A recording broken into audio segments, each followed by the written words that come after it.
ಸಂಚು ಮಾಡುತ್ತಾ ಒಂದು ಬೇರೆ ಉದ್ರೋಗಿದೆ ನಿಮಗೆ ಇನ್ನೊಂದು ಯಾಕೋ ಗೊತ್ತಿಲ್ಲ. ಇಡ್ಲಿ ವಡೆ ಜೋಡಿ ಬಂದ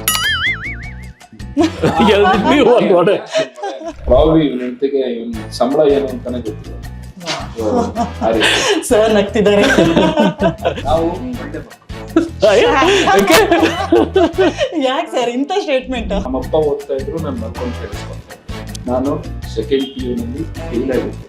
ಫೇಲ್ ಆದ ದಿನ ನಮ್ಮಪ್ಪ ಕರ್ಕೊಂಡು ಚಿಕ್ಕವನು ನಿನ್ಗಿಂತ 3 ವರ್ಷ ದೊಡ್ಡವನು ನೀನು. ಇವಾಗ ಸಿಕ್ಕದವರೆಲ್ಲ ಎಲ್ಲಿ ನಿಮ್ ತಮ್ಮ?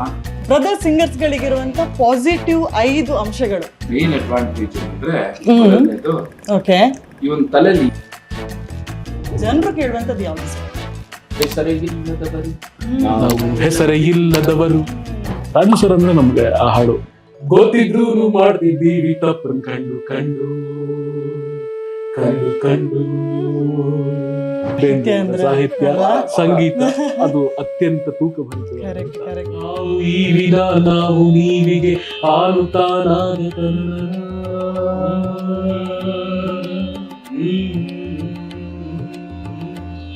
ಆವು ಈ ವಿಧ ನಾವು ನೀವಿಗೆ ಆನುತ್ತಾನಾದ ತನನ ನಾನು ನೀನಿನ ಈ ನೀನಾನಿಗೆ ಬೇರೆ.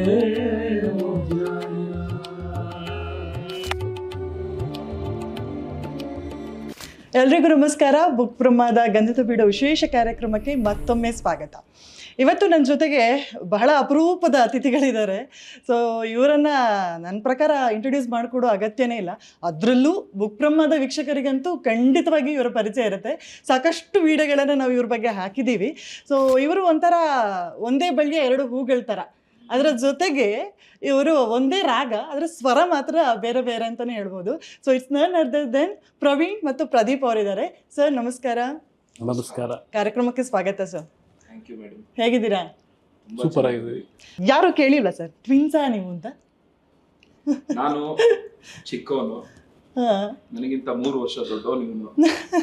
ಇವಾಗ ಸಿಕ್ಕದವರೆಲ್ಲ ಎಲ್ಲಿ ನಿಮ್ ತಮ್ಮ ಅಂತ ಓ, ಏನು? ಪೊಸಿಷನ್ ಚೇಂಜ್ ಮಾಡ್ಬಿಟ್ಟಿದ್ದಾರೆ. ನಾನು ಗಾತ್ರವಾಗಿ ಕಾಣಿಸ್ತೀನಿ ಇವಾಗ. ಹಾ. ಕೂದಲು ಬೇರೆ ಉದ್ರೋಗಿದೆ. ಇವನಿಗೆ ಇನ್ನೊಂದು ಯಾಕೋ ಗೊತ್ತಿಲ್ಲ. ಒಳ್ಳೆ ಚೆನ್ನಾಗಿದೆ. ಇವ್ರು ಕಣ್ಣೆ ಹಾಕೋಂಗಿದೆ ಸರ್ ಈಗ. ನಿಜವಾಗ್ಲು ಹುಷಾರಾಗಿರ್ಬೇಕು ನೀವು. ಸಾಕಷ್ಟು ಸತಿ ಕಣ್ಣು ಹಾಕಿದೀನಿ. ಹಾ, ಆದ್ರೂ ಬೀಳ್ತಿಲ್ಲ. ಅದೇನ್ ಸರ್, ಏನಾದ್ರು ಫುಡ್ ಜಾಸ್ತಿ ತಿಂದಿದ್ದಾರೆ ನೀವು ಅದು ತಿನ್ನೋದು? ಜೀನ್ಸ್ ಯಾವ ತರ ಅಂದ್ರೆ ಇವಾಗ ನಮ್ಮ ತಂದೆಯ ತಂದೆ ಹಾ, ಅವರು 102 ವರ್ಷ ಇದ್ರು. ಓಕೆ. ಅವ್ರು 102 ವರ್ಷದಲ್ಲೂ ಅವ್ರಿಗೆ ಉಗಮವಾಗ್ತಾ ಇತ್ತು ಕೂದಲು. ಅಷ್ಟು ಚೆನ್ನಾಗಿ ಕೂದಲು ಬರ್ತಾ ಇತ್ತು. ಸೊ ಪ್ರಾಬ್ಲಿ ಅದು ನಮ್ಮ ಮೆಟರ್ನಲ್ ತಾತ ಇದ್ರಲ್ಲ, ಅವರು ಸ್ವಲ್ಪ ಬಾಲ್ಡ್. ಸೊ ಒಳ್ಳೇದೆಲ್ಲ ಇವನು ಉಳಿದಿರೋದು ಚರ್ಟ ಇರುತ್ತಲ್ಲ, ಕಾಫಿದು, ಅದು ನನಗೆ ಬಂದಿದೆ. ಅದೆಲ್ಲ ಹಾಗೇನಿಲ್ಲ. ಬಿಡಿ ಸರ್. ಅಲ್ಲ, ಅದೆಲ್ಲ ಇಂಪಾರ್ಟೆಂಟ್ ಆಗಲ್ಲ. ಹಾಡು ಅನ್ನುವಂಥದ್ದು ಇಬ್ಬರಿಗೂ ಸಿಕ್ಕಿದಲ್ಲ. ಸೊ ಅದಕ್ಕಿಂತ ದೊಡ್ಡ ಗಿಫ್ಟ್ ಬೇರೆ ಇಲ್ಲ ಅಂತ ಅನ್ಸುತ್ತೆ. ಸೊ ಸಾಕಷ್ಟು ಜನ ಇದ್ದಾರೆ, ಅಂದರೆ ಸಿಸ್ಟರ್ ಸಿಂಗರ್ಸ್, ಬ್ರದರ್ ಸಿಂಗರ್ಸ್ ಅನ್ನುವಂಥದ್ದು ಈಗ ಒಂಥರ ಟ್ರೆಂಡೇ ಸ್ಟಾರ್ಟ್ ಆಗಿದೆ. ಸೊ ಒಟ್ಟೊಟ್ಟಿಗೆ ಹಾಡುವಂಥದ್ದು. ಸೊ ನನಗೆ ಫಸ್ಟ್ ಹೇಳಬೇಕು, ಬ್ರದರ್ ಸಿಂಗರ್ಸ್ಗಳಿಗಿರುವಂಥ ಪಾಸಿಟಿವ್ 5 ಅಂಶಗಳು ಏನೆಲ್ಲ ಇರುತ್ತೆ ಅಂತ, ಅಡ್ವಾಂಟೇಜಸ್ಗಳು, ಡಿಸ್ಅಡ್ವಾಂಟೇಜ್ ನೀವು ಹೇಳಿ ಸರ್. ಮೇನ್ ಅಡ್ವಾಂಟೇಜ್ ಏನಂದ್ರೆ, ಮೊದಲನೇದು, ಓಕೆ, ಇವನ್ ತಲೆಯಲ್ಲಿ ಏನ್ ಓಡ್ತಾ ಇರುತ್ತೆ at that point of time. ನಾನು ಮೈಕ್ ಹಿಡಿದಿದ್ದೀನಿ, ಅವನು ಮೈಕ್ ಹಿಡಿದಿದ್ದಾನೆ. ಒಂದು ಕಣ್ಣಿನ ದೃಷ್ಟಿಲಿ ಗೊತ್ತಾಗ್ಬಿಡುತ್ತೆ ಈ ಲೈನ್ ಮತ್ತೆ ರಿಪೀಟ್ ಮಾಡ್ತಾನ ಇಲ್ವಾ. ಸೊ ಅವನು ಎಲ್ಲಿ ತಪ್ತಾನೆ ಅಂತ ನನಗ್ ಗೊತ್ತು. ಸರಿ, ಅದು ಅವಾಗ ಗೊತ್ತಾಗ. ಇವಾಗ ತಪ್ಪಲ್ಲ ಅವ್ನು, ನಾನು ತಪ್ಪಲ್ಲ ಇವಾಗ. ಎಷ್ಟಾಗುತ್ತೋ ಅಷ್ಟು ರೆಡಿಯಾಗಿ. ಅಂದ್ರೆ ಯಾವ ತರ ಸಿಗ್ನಲ್ ಹೋಗುತ್ತೆ ಅಂತ ಕಣ್ಣಲ್ಲಿ ಅದು ನಾವು ನೋಡ್ಬೋದು. ಅದು ನಾವು ಒಬ್ರು ನೋಡಿದಾಗ ನೋಡಲ್ಲ. ಓಕೆ, ಅದೇನೋ ಇದ್ರಲ್ಲೇ ಆ ವೈಬ್ರೇಟ್ ಟಚ್ ಆಗುತ್ತೆ. That is one of the main positive strength that we can see in brothers. ಎರಡನೇದು, ನೋ ಕಾನ್ಫ್ಲಿಕ್ಟ್ಸ್. ಇವಾಗ ನಾನು ಮತ್ತೆ ಎಕ್ಸ್ ಯಾರಾದ್ರೂ ಒಬ್ಬ ಒಟ್ಟಿಗೆ ಹಾಡೋಣ ಅಂತ ಅನ್ಕೊಂತೀನಿ. ಕರೆಕ್ಟ್. ಅಲ್ಲೂ ಕಾಂಪಿಟಿಷನ್ ಸ್ಟಾರ್ಟ್ ಆಗುತ್ತೆ ಹಾಡುವಾಗನು ಕೂಡ. ಒಂದ್ ಸ್ವರ ಇವ್ರು ಜಾಸ್ತಿ ಹೇಳಿದ್ರೆ ಇನ್ನೊಂದು ಜಾಸ್ತಿ ಹೇಳೋದು. ಸ್ವರ ಮಾತ್ರ ಅಲ್ಲ, ಇಬ್ರು ಹಾಡ್ಬೇಕಾದ್ರೆ ವಾಲ್ಯೂಮ್ ಲೆವೆಲ್ಸ್ ಏನಿದೆ ಅದು ಬಹಳ ಮುಖ್ಯ ಆಗುತ್ತೆ. Correct correct correct. ನಾನು ಇವನು ಇಬ್ರು ಹಾಡ್ದಾಗ ಅದು ಒಂದು ದನಿ ತರ ಕೇಳಿಸ್ಬೇಕು. ಎಷ್ಟೋ ಸಲ ಇಬ್ಬಿಬ್ರು ಹಾಡ್ತಾರೆ, 3 ಜನ ಹಾಡ್ತಾರೆ, ಅಲ್ಲಿ ಯಾರ್ದೋ ಒಬ್ರದ್ದು ಜಾಸ್ತಿ ಕೇಳಿಸ್ತಿರುತ್ತೆ, ಇನ್ನೊಬ್ರದ್ದು ಕಡಿಮೆ ಕೇಳಿಸ್ತಿರುತ್ತೆ. ಆದ್ರೆ ನಮ್ಮಿಬ್ಬರ ವಿಚಾರದಲ್ಲಿ ಹೇಗೆ ಅಂದ್ರೆ, ವಾಯ್ಸ್ ಥ್ರೋ ಮಾಡಿದಾಗ ನಾನು ಎಷ್ಟು ಥ್ರೋ ಮಾಡಬೇಕು ಅಂತ ನನಗೆ ಗೊತ್ತು, ಅವನು ಎಷ್ಟು ಥ್ರೋ ಮಾಡಬೇಕು ಅಂತ ಅವನಿಗೆ ಗೊತ್ತು. ಅದು ಎರಡು ಸಿಂಕ್ ಹೇಗೆ ಬರುತ್ತೆ ಅದು ಪರ್ಫೆಕ್ಟ್ ಆಗಿ ನೀವು ಕೇಳಿ ಒಂದು ವಾಯ್ಸ್ ತರನ ಕೇಳಿ. So that is one synchronisation ತುಂಬಾ ಚೆನ್ನಾಗಿ ಅದೇ ಕಾನ್ಫ್ಲಿಕ್ಟ್ಗಳು ಇರಲ್ಲ ಬೇರೆ ರೀತಿ. Correct correct. ಇವಾಗ ಇವ್ನು ಚೆನ್ನಾಗಿ ಹಾಡ್ದಾಗ ನನಗೆ ಖುಷಿ, ನಾನ್ ಚೆನ್ನಾಗಿ ಹಾಡ್ದಾಗ ಇವ್ನಿಗೆ ಖುಷಿ ಆಗುತ್ತೆ. ಅಣ್ಣ ಅನ್ನೋ ಒಂದು ಪ್ರೀತಿ, ತಮ್ಮ ಅನ್ನೋ ಒಂದು ಪ್ರೀತಿ ಅದು ಹಿಂಗೆ ಇರುತ್ತೆ. ಕರೆಕ್ಟ್. ಮೂರನೇದು ಏನ್ ಹೇಳ್ಬೋದು, ತಪ್ಪು ಒಂದೊಂದ್ಸತಿ ಏನಾಗೋದು ಇವನ್ ಗಂಟ್ಲು ಸರಿಗಿರಲ್ಲ ಅಥವಾ ನನ್ ಗಂಟ್ಲು ಸರಿಗಿರಲ್ಲ, ಅವಾಗ ನೋಡ್ಕೊಳ ಮ್ಯಾನೇಜ್ ಮಾಡಿ ಅವಾಗ ನಾನು ವಾಯ್ಸ್ ಸ್ವಲ್ಪ ಜಾಸ್ತಿ ಥ್ರೋ ಮಾಡಿರ್ತೀನಿ ಅಥವಾ ಅವ್ನ ವಾಯ್ಸ್ ಜಾಸ್ತಿ ಥ್ರೋ ಮಾಡಿರ್ತಾನೆ. ಸೊ ಅಲ್ಲಿ ಏನಾಗುತ್ತೆ ಅಂದ್ರೆ ನಮ್ದು ಫಾರ್ಮುಲಾ ಇದೆ. ಸೊ 50-50 ಯೂಶಲಿ ಬರುತ್ತೆ ವಾಯ್ಸ್ ಥ್ರೋ. ಕೆಲವು ಕಡೆ 60-40 ಮಾಡ್ಬೇಕಾಗತ್ತೆ, ಕೆಲವು ಕಡೆ 70-30 ಮಾಡ್ಬೇಕಾಗತ್ತೆ ಯಾವಾಗಾದ್ರೂ. ಆಮೇಲೆ ಕೆಲವು ರೇಂಜ್, ಇವಾಗ ಕೆಲವು ಗಂಟ್ಲು ಕಟ್ಟಿದ್ದಾಗ ಹೈ ಪಿಚ್ ಹೋಗ್ತಿರ್ಬೇಕಾದ್ರೆ ಕೆಲವು ರೇಂಜ್ ಮುಟ್ಟೋದಕ್ಕಾಗೋದಿಲ್ಲ, ಕ್ರ್ಯಾಕ್ ಬರುತ್ತೆ, ವಾಯ್ಸ್ ಕ್ರ್ಯಾಕ್ ಬರುತ್ತೆ. ಅಂತ ಟೈಮಲ್ಲಿ ನಾನು ಮಾತ್ರ ಹಾಡಿರ್ತೀನಿ ಅಥವಾ ಅವ್ನು ಮಾತ್ರ ಹಾಡಿರ್ತಾನೆ. ಸೊ ಹೀಗೆ ನಾವು ಅದನ್ನ ನಮ್ಗೆ ಅರ್ಥ ಆಗ್ಬಿಡುತ್ತೆ, ಈ ಜಾಗದಲ್ಲಿ ಇಲ್ಲಿ ನಾನು ತಗೋಬೇಕು. ಆಮೇಲೆ ಕೆಲವು ಕಡೆ ಆಲಾಪಗಳು, ಕೆಲವು ಕಡೆ ಆಲಾಪ್ ಮಾಡ್ಕೊಂಡು ಹಾಡ್ಬೇಕಾದ್ರೆ ಎಲ್ಲಿ ಅವ್ನ ಆಲಾಪ್ ನಿಲ್ಲಿಸ್ತಾನೆ ಅಲ್ಲಿ ನಾನ್ ತಗೋಬೇಕು, ಎಲ್ಲಿ ನಾನು ಆಲಾಪ್ ನಿಲ್ಲಿಸ್ತೀನಿ ಅಲ್ಲಿ ಅವ್ನ್ ತಗೋಬೇಕು. ಅದು ಗೊತ್ತಾಗ್ಬಿಡುತ್ತೆ. ನಮ್ ಕಣ್ಣ ಸನ್ನೆಯಲ್ಲೇ ನಾವು ಅದನ್ನ, ಅದು ಪ್ಲಾನಿಂಗ್ ಅಲ್ಲೇ ಆಗುತ್ತೆ, ಆನ್ ದ ಸ್ಟೇಜ್ ಆಗುತ್ತೆ. ಕೆಮಿಸ್ಟ್ರಿ ಪ್ರಿಪರೇಷನ್ ಅಂತ ಏನಿರಲ್ಲ ಅದಕ್ಕೆ. ಪ್ರಿಪರೇಷನ್ ಎಲ್ಲ ಮೈಂಡ್ ಲ್ಯಾಂಗ್ವೇಜ್ ಅದ್ ಬಂದ್ಬಿಟ್ಟಿರುತ್ತೆ. ಯಾಕೆಂದ್ರೆ ಒಟ್ಟಿಗೆ ಕೂತು ಅಭ್ಯಾಸ ಮಾಡಿರ್ತೀವಿ ಆಗ್ಲೇ ಒಂದ್ಸಲ ವರ್ಷಾನ್ಗಟ್ಲೆಯಿಂದ ಒಟ್ಟಿಗೆ ಕೂತು. ಇನ್ನೊಂದೇನಂದ್ರೆ ಹೇಗೆ ಅಭ್ಯಾಸ ಆಗಿದೆ ಅಂದ್ರೆ, ನಾನು ಕ್ಯಾಸೆಟ್ಗಳನ್ನ ಕೇಳಿ ಫಸ್ಟು ಅದನ್ನ ಬರ್ಕೊಂಡು ಲಿರಿಕ್ಸು ಸಾಂಗ್ ಬುಕ್ಕಲ್ಲಿ ಎಲ್ಲ ಬರೆದು ನಾನು ಅಭ್ಯಾಸ ಮಾಡ್ತಾ ಮಾಡ್ತಾ ಮಾಡ್ತಾ ಕಲ್ತ್ಕೊಂಡೆ. ಅದನ್ನ ಕೇಳ್ತಾ ಕೇಳ್ತಾ ಕೇಳ್ತಾ ಇವನ್ ಕಲ್ತ್ಕೊಂಡೆ. ನಮ್ಮಣ್ಣ ರ್ಯಾಂಕ್ ಸ್ಟೂಡೆಂಟ್. ಅವನು ಒಬ್ಬನೇ ಕುತ್ಕೊಂಡು ಓದ್ತಾ ಇದ್ದ. ಒಬ್ಬನೇ ಸಡನ್ ಆಗಿ ಒಂದಿನ ಸಿ ಅಶ್ವಥ್ ಅನ್ಕೊಂಡ್ ಬಂದ ಮನೆಗೆ. ನಾನು ಅವಾಗಿನ್ನು 9th ಸ್ಟ್ಯಾಂಡರ್ಡ್. ಇವನು ಕಾಲೇಜಲ್ಲಿ first year PUC, Ashwath second PU. Ashwath sir ಬಂದ್ಬಿಟ್ಟಿದ್ದಾರೆ, ಸಿ ಅಶ್ವಥ್ ಅಂತ ಅನ್ಕೊಂಡ್ ಬಂದ. ಅಷ್ಟೇ ನನಗೆ ಗೊತ್ತಿದ್ದು. ಆಮೇಲೆ ದಿನ ಬೆಳಗಾದ್ರೆ ನಮ್ಮನೇಲಿ 2 ಕ್ಯಾಸೆಟ್ ಇರ್ತಾ ಇತ್ತು, ಬ್ಲಾಂಕ್ ಕ್ಯಾಸೆಟ್. ಸೊ ಅದನ್ನ ಒಂದು ಟೇಪ್ ರೆಕಾರ್ಡರ್ ಅಲ್ಲಿ ಆಕಾಶವಾಣಿದು 8ರಿಂದ 8:15 3 ಹಾಡು ಬರೋದು. ಒಂದ್ ಸೈಡ್ ಅದು ಪ್ಲೇ ಆಗೋದು. ಆ 3 ಹಾಡು ರೆಕಾರ್ಡ್ ಮಾಡ್ಕೊಂಡು ಎ ಸೈಡ್ ಮುಗ್ದೋಗೋದು. ಇನ್ನ 4 ದಿನ ಟೈಮ್ ಅಲ್ಲಿ ಆ 3 ಹಾಡನ್ನ ಇವನು ಬೈ ಹಾರ್ಟ್ ಮಾಡಿ ಪ್ರಾಕ್ಟೀಸ್ ಮಾಡಬೇಕು. ಅದನ್ನ ಹಾಡಿ ಹಾಡಿ ಹಾಡಿ ಹಾಡಿ ಹಾಡಿ ನನ್ ಹೆಂಗಿತ್ತು ಅಂದ್ರೆ, ಇವನು ಒಬ್ಬನೇ ಕುತ್ಕೊಂಡು ಓದ್ತಾ ಇದ್ನಲ್ಲ, ನಂದು ಆತರ ಅಲ್ಲ. ನಮ್ಮಪ್ಪ ಓದ್ತಾ ಇದ್ರು, ನಾನು ಮಲ್ಕೊಂಡು ಕೇಳಿಸ್ಕೊಂತ ಇದ್ದೆ. ಸೊ ಅದ್ ಹಂಗೆ ಬಂದ್ಬಿಡ್ತು. ನನಗೆ ಓದಕ್ ಇಷ್ಟ ಇಲ್ಲ, ನನಗೆ ಕೇಳಿಸ್ಕೊಂಡು ಪ್ರಾಕ್ಟೀಸ್ ಮಾಡ್ತಾ ಇದ್ದ. ನನಗೆ ಹಂಗೆ ಒಂಥರ ಅಭಿಮನ್ಯು ತರ ಹೋಟೆಲ್ ಇದ್ದ ಕೇಳ್ದಂಗೆ ಹೊರಗಡೆ ಕೇಳ್ತಿದ್ರು.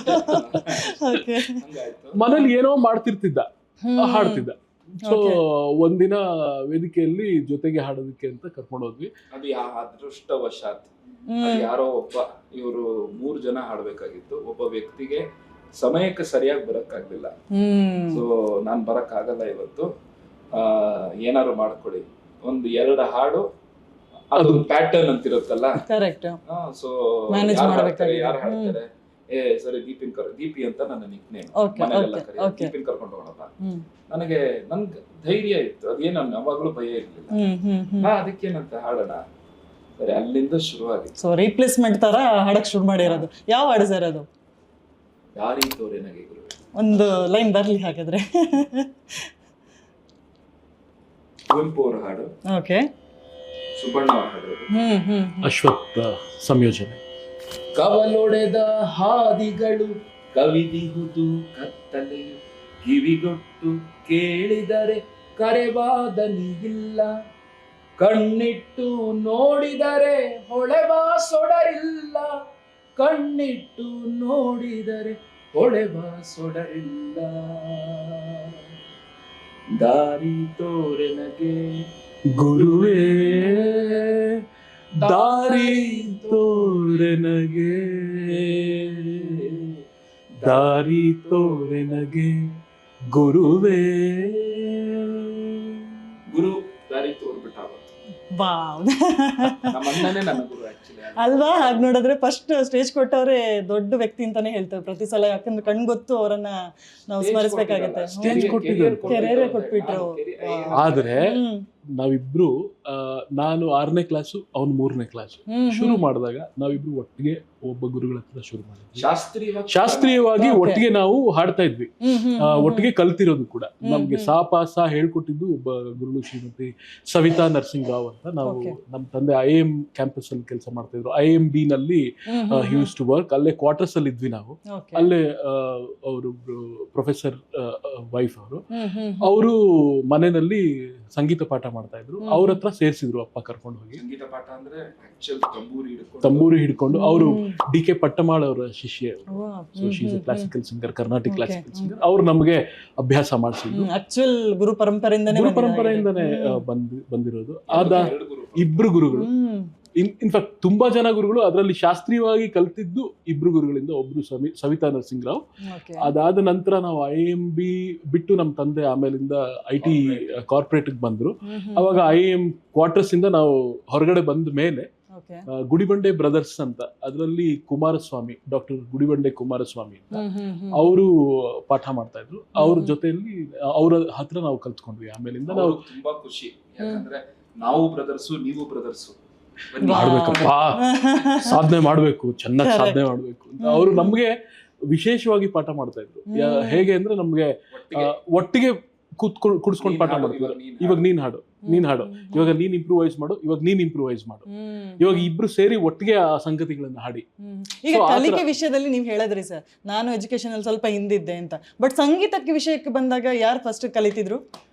ಕಲಿಯೋದ್ರಲ್ಲಿ ಇವನು ಅಂಡ್ ಟೆಕ್ನಿಕಲಿ ಸಂಗೀತದಲ್ಲಿ ಇಟ್ ಇಸ್ ಅ ಕಾಂಬಿನೇಷನ್. ಏನಂದ್ರೆ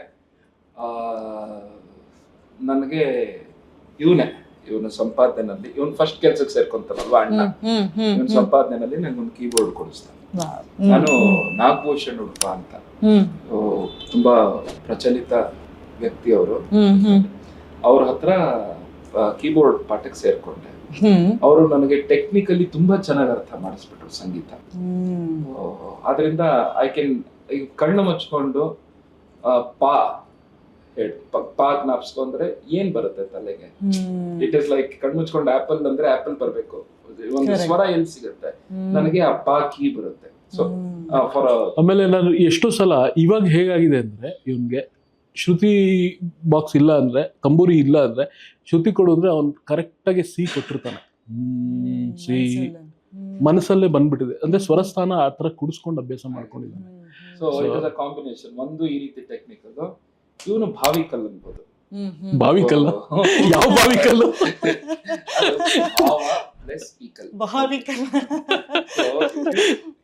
ಇವಂದೇ ದಾರಿಲಿ ಹೋಗ್ತಾನೆ. ಇವನ್ ಹಾಡಿನ ಭಾವನೆನ ಹಿಡಿತಾನೆ. ಕಂಪೋಸ್ ಮಾಡ್ತೀವಿ, ಸೊ ಆ ಕವಿತೆಯ ಭಾವನೆ ಹಿಡಿತಾನೆ. ಆ ಭಾವನೆ ಹಿಡಿದು ಒಂದೊಂದ್ಸತಿ ಒಂದೊಂದ್ ರಾಗಕ್ಕೆ ಹೋಗಿ ಹೋಗ್ತಾನೆ. ಸೊ ಎರಡು ಕಾಂಬಿನೇಷನ್ ಆಗಿ ವರ್ಕ್ ಆಗುತ್ತೆ. That is how we go to. So positive ಅಂಶ ಇದನ್ನೇ ಹೇಳ್ಬೋದು ಹಂಗಂದ್ರೆ. ಡೆಫಿನೆಟ್ಲಿ. ಅಂಡ್ ಅವನ ನೆಗೆಟಿವ್ಸ್ ನಾನು ಕವರ್ ಮಾಡ್ತೀನಿ, ನನ್ನ ನೆಗೆಟಿವ್ಸ್ ನನ್ನ ನೆಗೆಟಿವ್ ಏನಂದ್ರೆ I am an introvert. Okay, ನಾನು ಜಾಸ್ತಿ ಸೀರಿಯಸ್ಲಿ ಸಡನ್ ಆಗಿ ಅವ್ರ ಹತ್ರ ನಾನು ಎಷ್ಟು ಮಾತಾಡಿದ್ದೀನಿ ಈಗ. ಕರೆಕ್ಟ್. ಅವ್ನು ಹಂಗಲ್ಲ, ಕಲ್ಲನ್ನು ಮಾತಾಡಿಸ್ತಾನೆ. ಸೊ PR ವಿಷಯದಲ್ಲಿ ನಾನು ಮರ್ತ್ ಬಿಡ್ಬೋದು. ನನ್ ಪಾಡಿಗೆ ನಾನು ಹಾಡ್ತಾ ಇರ್ತೀನಪ್ಪ, ಇವನ್ ನೋಡ್ಕೊಂತಾನೆ. ಸೊ ಟೆಕ್ನಿಕ್ಯಾಲಿಟೀಸ್ ಅಲ್ಲಿ ಅವನ್ ಮರ್ತ್ ಬಿಡ್ಬೋದು. ಏನೇ ತೊಂದರೆ ಆದ್ರೂ ಪ್ರದೀಪ ನೋಡ್ಕೊಂತಾನೆ. That is one. ನಮ್ಮಲ್ಲಿ ನೆಗೆಟಿವ್ಸ್ ಅನ್ನೋದನ್ನ ಒಬ್ರದೊಬ್ರು ಕವರ್ ಮಾಡ್ಬಿಡ್ತೀವಿ. ಸೊ ಅಲ್ಲಿ ಪೂರ್ಣತೆ ಅಂತ ಒಂದು ಒಟ್ಟಿಗೆ ಬಂದಾಗ್ಲೇ ಎಷ್ಟೋ ಸರಿ ನಾವು ಹಾಡಿದಾಗ ಎಷ್ಟೋ ಜನ ಹೇಳಿದ್ದಾರೆ, ಇಬ್ರು ಹಾಡಿದ್ರೆ ಇಬ್ರು ಸೇರಿ ಒಂದು ಅಂತ ನಮ್ಮನ್ನ ಕರೆಯೋದು. ನಮ್ಮ ಮ್ಯೂಸಿಕ್ ಫೀಲ್ಡ್ ಅಲ್ಲಿ ಪ್ರವೀಣ್ ಪ್ರದೀಪ್ ಒಟ್ಟಿಗೆ ಕರೆಯೋದು. ಬರೀ ಪ್ರವೀಣ್ ನ ಕರೆದ್ರೆ ಅಷ್ಟ್ ಮಜಾ ಇರಲ್ಲ, ಬರೀ ಪ್ರದೀಪ್ ನ ಕರೆದ್ರೆ ಅಷ್ಟ್ ಮಜಾ ಇರೋದಿಲ್ಲ. ಆದ್ರೆ ಪ್ರವೀಣ್ ಪ್ರದೀಪ್ ಇಬ್ರು ಒಟ್ಟಿಗೆ ಬಂದಾಗ ಮಾತ್ರ ಆ ಒಂದು ಎಫೆಕ್ಟ್ ಏನ್ ಎಕ್ಸ್ಪೆಕ್ಟ್ ಮಾಡ್ತೀರಾ ನೀವು ಅದು ಬರುತ್ತೆ ಅಂತ ಎಷ್ಟೋ ಜನ ನಮ್ಗೆ ಹೇಳಿದ್ದಾರೆ. ಪೇರೆಂಟ್ಗಳಿಗೆ ಎಷ್ಟು ಖುಷಿ ಆಗ್ಬೋದು ಅಂತ ನಾ ಹೇಳೋದು. ಯಾಕೆಂತಂದ್ರೆ ಈಗ ಒಂದು ಆ ಹೆಸರು ಇಡುವಾಗೇನೆ ಆಗಿರ್ಬೋದು, ತುಂಬಾ ಯೋಚನೆ ಮಾಡ್ತಾರೆ. ಪ್ರವೀಣ್ ಪ್ರದೀಪ್ ಅಂತ ಇಟ್ಟಿದ್ದಾರೆ, ಇವರಿಬ್ರು ಒಟ್ಟೊಟ್ಟಿಗೆ ಏನೋ ಒಂದು ಸಾಧನೆ ಮಾಡ್ಲಿ. ಆಗ ಒಂದು ತಂದೆ ತಾಯಿ ಕಣ್ಣಲ್ಲಿ ಕಾಣುವಂತ ಖುಷಿ ಅದೊಂಥರ ಡಿಫ್ರೆಂಟ್ ಲೆವೆಲ್ ಅಲ್ಲೇ ಇರುತ್ತೆ. ಸೊ ನಿಮ್ ಪೇರೆಂಟ್ ರಿಯಾಕ್ಷನ್, ನೀವು ಈ ವೃತ್ತಿಯನ್ನ ಸಂಗೀತದಲ್ಲಿ ಮುಂದುವರಿಸಬೇಕು, ಸಂಗೀತಮಯವಾಗಿ ಬದುಕನ್ನ ರೂಪಿಸ್ಕೊಳ್ಬೇಕು ಅಂತ ಅಂದಾಗ ಅವರ ರಿಯಾಕ್ಷನ್, ಫಸ್ಟ್ ರಿಯಾಕ್ಷನ್ ಹೇಗಿತ್ತು ಸರ್? ಫಸ್ಟ್ ರಿಯಾಕ್ಷನ್ ಅನ್ನೋದಕ್ಕಿಂತಲೂ ಮುಂಚೆ ಅದಕ್ಕೆ ಒಂದು ಪ್ರಿಪ್ರೇಷನ್ ಅಂತ ಇರುತ್ತೆ. ಸೊ ನಮ್ಮನ್ನ ಚಿಕ್ಕ ವಯಸ್ಸಿನಿಂದಲೂ ನಮಗೆ ಒಂದೇ ತರ ಬಟ್ಟೆ ಹೊಲಿಸ್ತಿದ್ರು, ಒಂದೇ ತರ ಡ್ರೆಸ್ ಮಾಡ್ತಿದ್ರು. ಅಂಡ್ ನನ್ನ ಬರ್ತ್ಡೇನಲ್ಲಿ ಬರೀ ನನಗ್ ಮಾತ್ರ ಬಟ್ಟೆ ಕೊಡಿಸ್ತಿರ್ಲಿಲ್ಲ, ಇವನ್ಗೂ ಬರ್ತ್ಡೇ ಇರೋದು. ಇವನ್ ಬರ್ತ್ಡೇ ಅಲ್ಲಿ ಕೇಕ್ ಕಟ್ ಅನ್ನೋ ಸಂಪ್ರದಾಯ ಇರ್ಲಿಲ್ಲ, ಆದ್ರೆ ಸ್ವೀಟ್ ಮಾಡ್ತಿದ್ದಾಗ ನನ್ ಬರ್ತ್ಡೇ ಅಂದ್ರೆ ಅವನ್ಗೂ ಆ ಸಂಭ್ರಮ, ಅವನ್ ಬರ್ತ್ಡೇ ಅಲ್ಲಿ ನನಗೂ ಆ ಸಂಭ್ರಮ. ಯಾಕೆಂದ್ರೆ ಇಬ್ರಿಗೂ ಒಟ್ಟಿಗೆ ಸಿಗುತ್ತೆ. ಇಬ್ರಿಗೂ ಏನಾದ್ರು ಏನೇ ತಂದ್ರು ನಮ್ ಇಬ್ರಿಗೂ ಒಟ್ಟಿಗೆ ತಂದು ಕೊಡ್ತಿದ್ರು. ಸೊ ಅಲ್ಲಿ ಇದು ಇವತ್ತು ಅಣ್ಣನ್ ಬರ್ತ್ಡೇ ತಮ್ಮಂಗ್ ಬಟ್ಟೆ ಇಲ್ಲ, ತಮ್ಮನ್ ಬರ್ತ್ಡೇ ಅಣ್ಣಂಗ್ ಬಟ್ಟೆ ಇಲ್ಲ, ಅಥವಾ ಆತರ ಯಾವುದೇ ರೀತಿಯಾದ ಒಂದು ಎಲ್ಲೂ ನಮಗೆ ಒಂದೊಂದ್ಸತಿ ಆಗೋದು ಏನಂದ್ರೆ, ಇವಾಗ ನನ್ ಚಪ್ಪಲಿ ಕಿತ್ತೋಗಿತ್ತು, ನಾನು ಇಷ್ಟಿದ್ದೆ, ಅವ್ನು ಇಷ್ಟಿದ್ದ. ಸೊ ಚಪ್ಪಲಿ ಕಿತ್ತೋದಾಗ ಅಪ್ಪ ಕರ್ಕೊಂಡೋಗಿ, ಅಪ್ಪನ ಹತ್ರ ನಾನು ಟಿವಿ ಎಸ್ ಚಾಂಪ್ ಇತ್ತು, ನಾನ್ ಮುಂದೆ, ಅಪ್ಪ ಮಧ್ಯ ಗಾಡಿ ಓಡಿಸೋದು, ಪ್ರವೀಣ ಹಿಂದೆ. ಸೊ ಒಂದ್ ಚಪ್ಪಲಿ ಕೊಡ್ಸಿದ್ರು ನನಗೆ.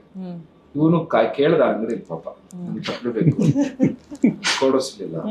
ನಿನ್ ಚಪ್ಪಲಿ ಚೆನ್ನಾಗಿದೆ. ಅಲ್ಲಿಂದ ಒಂದು 600 ಮೀಟರ್ ಹೋಗೋಷ್ಟರಲ್ಲಿ ನನ್ ಚಪ್ಪಲಿ ಕಾಣಿಸ್ತಾ ಇಲ್ಲ, ಬೀಳಿಸ್ಬಿಟ್ಟಿದ್ದಾರೆ. ಅದು ಹಂಗೆ ನಡೀತಾ ಇತ್ತು. ಅವ್ನಿಗೆ ಏನಾದ್ರು ಹೊಸದಾದ್ರೆ ನನಗೂ ಬರ್ತಾ ಇತ್ತು, ನನಗೇನಾದ್ರು ಹೊಸದಾದ್ರೆ ಏನೋ ಒಟ್ಟರಲ್ಲಿ ಇಬ್ರಿಗೆ ಒಟ್ಟಿಗೆ ಸಿಗ್ಬೇಕು, ಹಂಗೆ ನೀವಾದ್ರೂ ಮಾಡ್ಸ್ಕೊಂತಿದ್ರು. ಹಾಗೆ ಬೆಳೆಸಿದ್ರು ನಮ್ಮನ್ನ ಅಪ್ಪ ಅಮ್ಮ. ಯಾವುದೇ ರೀತಿಯಾದ ಏನು ಕೊರತೆಗಳಿಲ್ಲದೆ ತುಂಬಾ ಚೆನ್ನಾಗಿ. No restrictions. ಒಬ್ಬ ಕಲಾವಿದ ಆಗಬೇಕಾದ್ರೆ ಅವನ ಮೈಂಡ್ ನ ಫ್ರೀ ಇಡಬೇಕು. ನೀನು ಓದು. ಇನ್ಫ್ಯಾಕ್ಟ್ ಘಂಟಾಘೋಷವಾಗಿ ಹೇಳ್ತೀನಿ, ನಾನು ಸೆಕೆಂಡ್ PU ನಲ್ಲಿ ಫೇಲ್ ಆಗಿದ್ದೆ. ಫೇಲ್ ಆದ ದಿನ ನಮ್ಮ ಅಪ್ಪ ಕರ್ಕೊಂಡೋಗಿ ನನಗೆ ಟ್ರೀಟ್ ಕೊಡಿಸಿದ್ರು. ಸೀರಿಯಸ್ಲಿ ನಮ್ಮ ಮನೇಲಿ ಒಂದು ಇದು ಮಲ್ಟಿ ಕ್ವಿಸಿನ್ ರೆಸ್ಟೋರೆಂಟ್ ಅಲ್ಲಿ ಡಿನ್ನರ್ ಮಾಡಿದ್ವಿ ಅವತ್ತಿನ ದಿನ. ಡೋಂಟ್ ವರಿ, ನಮ್ಮಪ್ಪ he is a very practical person and ಯಾವತ್ತೂ ಯಾವುದನ್ನು ಹೇರ್ಲಿಲ್ಲ. ಹಾಗಾಗಿ ನಾವು ಓದೋ ವಿಚಾರದಲ್ಲೂ both of us are post graduates. So ನಾವು ಓದೋ ವಿಚಾರದಲ್ಲೂ ನಾವು ಆಮೇಲೆ ಎಲ್ಲ ಒಂದ್ ಕಡೆ ಒಂದು ಅದೇ ಹೇಳೋದು ಅಂದ್ರೆ ಯಾವ ರೀತಿಯಾಗಿ ನಾವು ಕನ್ವೆ ಮಾಡ್ತೀವಿ ಅದು ಕೂಡ ಎಲ್ಲೋ ಮ್ಯಾಟರ್ ಆಗುತ್ತೆ ಅಂತ. ಸೊ ಆ ಟೈಮಲ್ಲಿ ಹ್ಯಾಶ್ ನೋಡ್ಕೊಳ್ತಿದ್ರೆ ಮತ್ತೆ ಕಂಟಿನ್ಯೂ ಮಾಡ್ತಿರ್ಲಿಲ್ವೇನೋ ಅಲ್ವಾ? ಒಂದು ವೆರಿ ಗುಡ್ ಮೂವ್ ಅನ್ನ ತಗೊಂಡಿದ್ದಾರೆ ಅಂತ ಅನ್ಸ್ಬೋದು. ಡೆಫಿನೆಟ್ಲಿ. ಇವತ್ತಿಗೂ ನಾವೊಂದು ಒಂದಿಷ್ಟು 1000 ಶೋಸ್ ಕೊಟ್ಟಿದ್ದೀವಿ. ಪ್ರತಿ ಶೋನಲ್ಲೂ ನಮ್ಮಪ್ಪ ಮುಂದೆ ಇದ್ದೇ ಇರ್ತಾರೆ. ಏನೇ ಇರ್ಲಿ ಅವ್ರು ಇರ್ತಾರೆ, ಅವ್ರು ಕೂತೇ ಇರ್ತಾರೆ. ಅವಾಗ್ಲೇ ನಮಗೂ ಅದೊಂದು ಟ್ರಯಾಂಗಲ್. ನಾನು ನನ್ನ ಪಕ್ಕ, ಇವನು ನಮ್ಮ ಮುಂದೆ ನಮ್ಮಪ್ಪ ಇರ್ತಾರೆ, ಅಮ್ಮನೂ ಇರ್ತಾರೆ, ಅಪ್ಪ ಅಮ್ಮ ಇದ್ದೇ ಇರ್ತಾರೆ. ಅಂಡ್ ಕಂಪ್ಲೀಟ್ ಎನ್ಕರೇಜ್ಮೆಂಟ್ ಪ್ರತಿಯೊಂದು ಹಂತದಲ್ಲೂ ನಮ್ಮನ್ನ ಪುಷ್ ಮಾಡಿದ್ದಾರೆ. ನಾವು ಏನೇ ಇವತ್ತು ಸಾಧನೆ ಮಾಡ್ತಿದ್ರು ಅದೆಲ್ಲವೂ ಅಪ್ಪ ಅಮ್ಮನಿಗೆ. ಅದಕ್ಕೆ ಪೂರಕವಾಗಿ ನಮ್ಮ ಹೆಂಡತಿರ ಬಗ್ಗೆ ಸಿಗ್ತದೆ. ಅದು ಮಾತಾಡ್ಲೇಬೇಕು. ಇಲ್ಲ, ನನ್ನ ಇನ್ಫ್ಯಾಕ್ಟ್ ಇವಾಗ ನಾನು 100% ಆಲ್ಮೋಸ್ಟ್ ಇಂಟು ಆರ್ಟ್ಸ್. ಸೊ ಅದಕ್ಕೆ ಇಲ್ಲ ನೀವು 9 to 5 ಕೆಲ್ಸಕ್ಕೆ ಹೋಗ್ಬೇಕು, ನೀವು ಲಕ್ಷಾಂತರ ರೂಪಾಯಿ ಸಂಬಳ ತರಬೇಕು, ಆತರ ಇಲ್ಲ. ಇವನ್ ಹೆಂಡ್ತಿಗೂ ಇವನ್ ಹೆಂಡ್ತಿಗೆ ಇವನ್ ಸಂಬಳ ಏನು ಅಂತಾನೆ ಗೊತ್ತಿರೋದು. ಸರ್ ನಗ್ತಿದ್ದಾರೆ. ಇಲ್ಲ, ತುಂಬಾನೇ ಎನ್ಕರೇಜ್ ಮಾಡ್ತಾರೆ. ಅಂದ್ರೆ ನಿಮ್ದೇನು ಲವ್ ಮ್ಯಾರೇಜಾ ಅರೇಂಜ್ ಮ್ಯಾರೇಜ್? ಇಬ್ರದು ಅರೇಂಜ್ ಮ್ಯಾರೇಜ್. ನಾವು ಒಳ್ಳೆ ಮಕ್ಕಳು. ಯಾಕೆ ಸರ್ ಇಂಥ ಸ್ಟೇಟ್ಮೆಂಟ್? ಅಪ್ಪ ಅಮ್ಮನ ಮಾತು ಕೇಳ್ತೀನಿ. ಓಕೆ, ಹಾಗಾದ್ರೆ ಕೇಳ್ಬೇಕು ಸರ್, ಇಷ್ಟು ತುಂಬಾ ಒಳ್ಳೆ ಮಕ್ಕಳು ಏನ್ ಚೇಷ್ಟೆ ಮಾಡ್ಲಿಲ್ವಾ ಅಂತ ಬಾಲ್ಯದಲ್ಲಿ? ಯಾಕಂದ್ರೆ ಯೂಶುವಲಿ ಈ ಸಿಬ್ಲಿಂಗ್ಸ್ ಅಂತ ಅಂದಾಗ ಅವರ ಕಿತ್ತಾಟದ ಲೆವೆಲೇ ಬೇರೆ ಇರುತ್ತೆ. ಈಗ ನನಗೂ ನನ್ನ ಅಣ್ಣ ಇದ್ದಾನೆ. ಸೊ ಯಾವ ರೀತಿ ಅಂದ್ರೆ WW ನೋಡಿದ್ರೆ ಆ ದಿನ WW ಆಡದೆ, ಅದೆಲ್ಲ ತಮಾಷೆಯಾಗಿ ಆಟಗಳೆಲ್ಲ ಸಾಕಷ್ಟು ಆಡಿದ್ವಿ. ಅಂಡ್ ನಾನು ಸ್ವಲ್ಪ ರಿಸರ್ವ್ ಅವಾಗೆಲ್ಲ ಒಂಥರ. ಆದ್ರೆ ಇವನಿಗೆ ಸಿಕ್ಕಾಬಡೆ ಫ್ರೆಂಡ್ಸು, ನನಗಿಂತಲೂ ಜಾಸ್ತಿ ಡಬ್ಬಲ್. ಹೆಂಗೆ ಎಲ್ಲಿ ಇವನ್ ಆಫೀಸ್ ಕೆಲಸ ಮಾಡ್ಬೇಕಾದ್ರೆ ರಿಸೆಪ್ಷನ್ ಅಲ್ಲಿ ಫ್ರೆಂಡ್ಸ್ ಕೂತ್ಕೊಂಡಿರೋರು ಬಂದು, ಇವನ್ ಆಫೀಸಿಂದ ಬಂದ ತಕ್ಷಣ ಎತ್ತಾಕೊಂಡು ಹೋಗೋರು. ಸೊ ಆ ಲೆವೆಲ್ ಇದು. ಸ್ವಲ್ಪ ಕೀಟ್ಲೆ ಎಲ್ಲ ಜಾಸ್ತಿ ಇವನೇ ಮಾಡ್ತಿದ್ವಿ.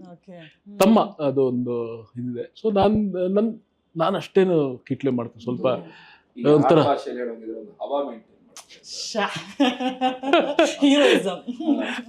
ಹೆದರಿಕೆ ಇತ್ತು.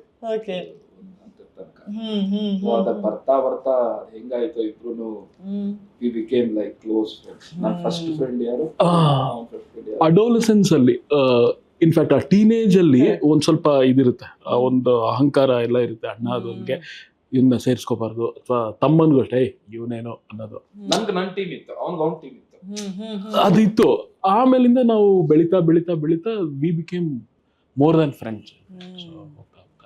ಸೊ ಅದು ಆ ಒಂದು ಬ್ಯಾರಿಯರ್ ಎಲ್ಲೋ ಯಾವುದೋ ಒಂದು ಹಂತದಲ್ಲಿ ಅದು ಬ್ರೇಕ್ ಆದಾಗ ಕಳಚುತ್ತೆ, ಕೆಲವ್ರಿಗೆ ಅದು ದೊಡ್ಡದಾಗ್ತಾ ಹೋಗುತ್ತೆ, ಕೆಲವ್ರಿಗೆ ಆ ಬ್ಯಾರಿಯರ್ ಬ್ರೇಕ್ ಆಗುತ್ತೆ. ಆ ಬ್ರೇಕ್ ಆದಾಗ ಒಬ್ರಿಗೊಬ್ರು ಪೂರಕವಾಗಿ ನಾವು ನಡ್ಕೊಂಡು ಹೋಗ್ತೀವಿ ಒಟ್ಟಿಗೆ. ಬಟ್ ಏನಂತ ಅಂದ್ರೆ ಸರ್, ಈಗ ಟೇಸ್ಟ್ ಕೂಡ ಒಂದೇ ಇರೋದು ವಿಶೇಷ ಅಂತ ನಂಗೆ ಅನ್ಸೋದು. ಯಾಕಂತಂದ್ರೆ ಇರ್ತಾರೆ ಅಣ್ಣ ತಮ್ಮ ತುಂಬಾ ಕ್ಲೋಸ್ ಫ್ರೆಂಡ್ಸ್ ತರ ಇರುವಂತದ್ದು ಸಾಕಷ್ಟು ಜನ ನಾವು ಕೇಳಿದೀವಿ, ನೋಡಿದೀವಿ ಕೂಡ. ಆದ್ರೆ ಟೇಸ್ಟ್ ಕೂಡ ಒಂದೇ ರೀತಿಯಾಗಿದ್ದು, ಒಂದೇ ಫೀಲ್ಡ್ ಅಲ್ಲಿ ಇಷ್ಟು ಹೆಸರು ಮಾಡೋದು ಅನ್ನೋದು ತುಂಬಾ ವಿಶೇಷ ಅನ್ಸುವಂಥದ್ದು. ಸೊ ಅದ್ರ ಬಗ್ಗೆ ಹೇಳೋದಾದ್ರೆ ಸರ್, ಈ ಟೇಸ್ಟಿನ ಬಗ್ಗೆ. ಟೇಸ್ಟ್ ಅಂದ್ರೆ ಯಾವ ಟೇಸ್ಟ್? ಸಂಗೀತದಲ್ಲಿ ಸಂಗೀತ ನಮ್ಮ ಜೊತೆ ನಮ್ಮ ತಂದೆ he was a big fan of ಸಂಗೀತ. ಸುಗಮ ಸಂಗೀತ ಕಾಳಿಂಗರಾಯರು ಅಲ್ಲಿ ಕೃಷ್ಣರಾವ್ ಪಾರ್ಕ್ ಅಲ್ಲಿ ಶೋ ಕೊಡ್ಬೇಕಾದ್ರೆ ನಮ್ಮ ತಂದೆ ನೋಡ್ತಾನೆ ಇರ್ತಾ ಇದ್ರು. ಅನಂತ ಸ್ವಾಮಿ ಅವ್ರು ಎಲ್ಲೆಲ್ಲಿ ಶೋ ಕೊಡ್ತಾ ಇದ್ರು ಅವ್ರು ಕೇಳ್ತಾ ಇದ್ರು. ಸೊ ಮನೆಯಲ್ಲಿ ಯಾವಾಗ್ಲೂ ಭಾವಗೀತೆಗಳೇ ಓಡ್ತಾ ಇತ್ತು. ಸೊ ಅದನ್ನೇ ಕೇಳ್ತಾ ಕೇಳ್ತಾ ಕೇಳ್ತಾ ಬೆಳೀತಾ ಇದ್ವಿ. ಅವಾಗ ನಮ್ಗೆ ವಿ ನೆವರ್ ನ್ಯೂ ನಮ್ಮ ಜೀವನ ಭಾವಗೀತೆಗೆ ಮುಡುಪಾಗಿರ್ತೀವಿ.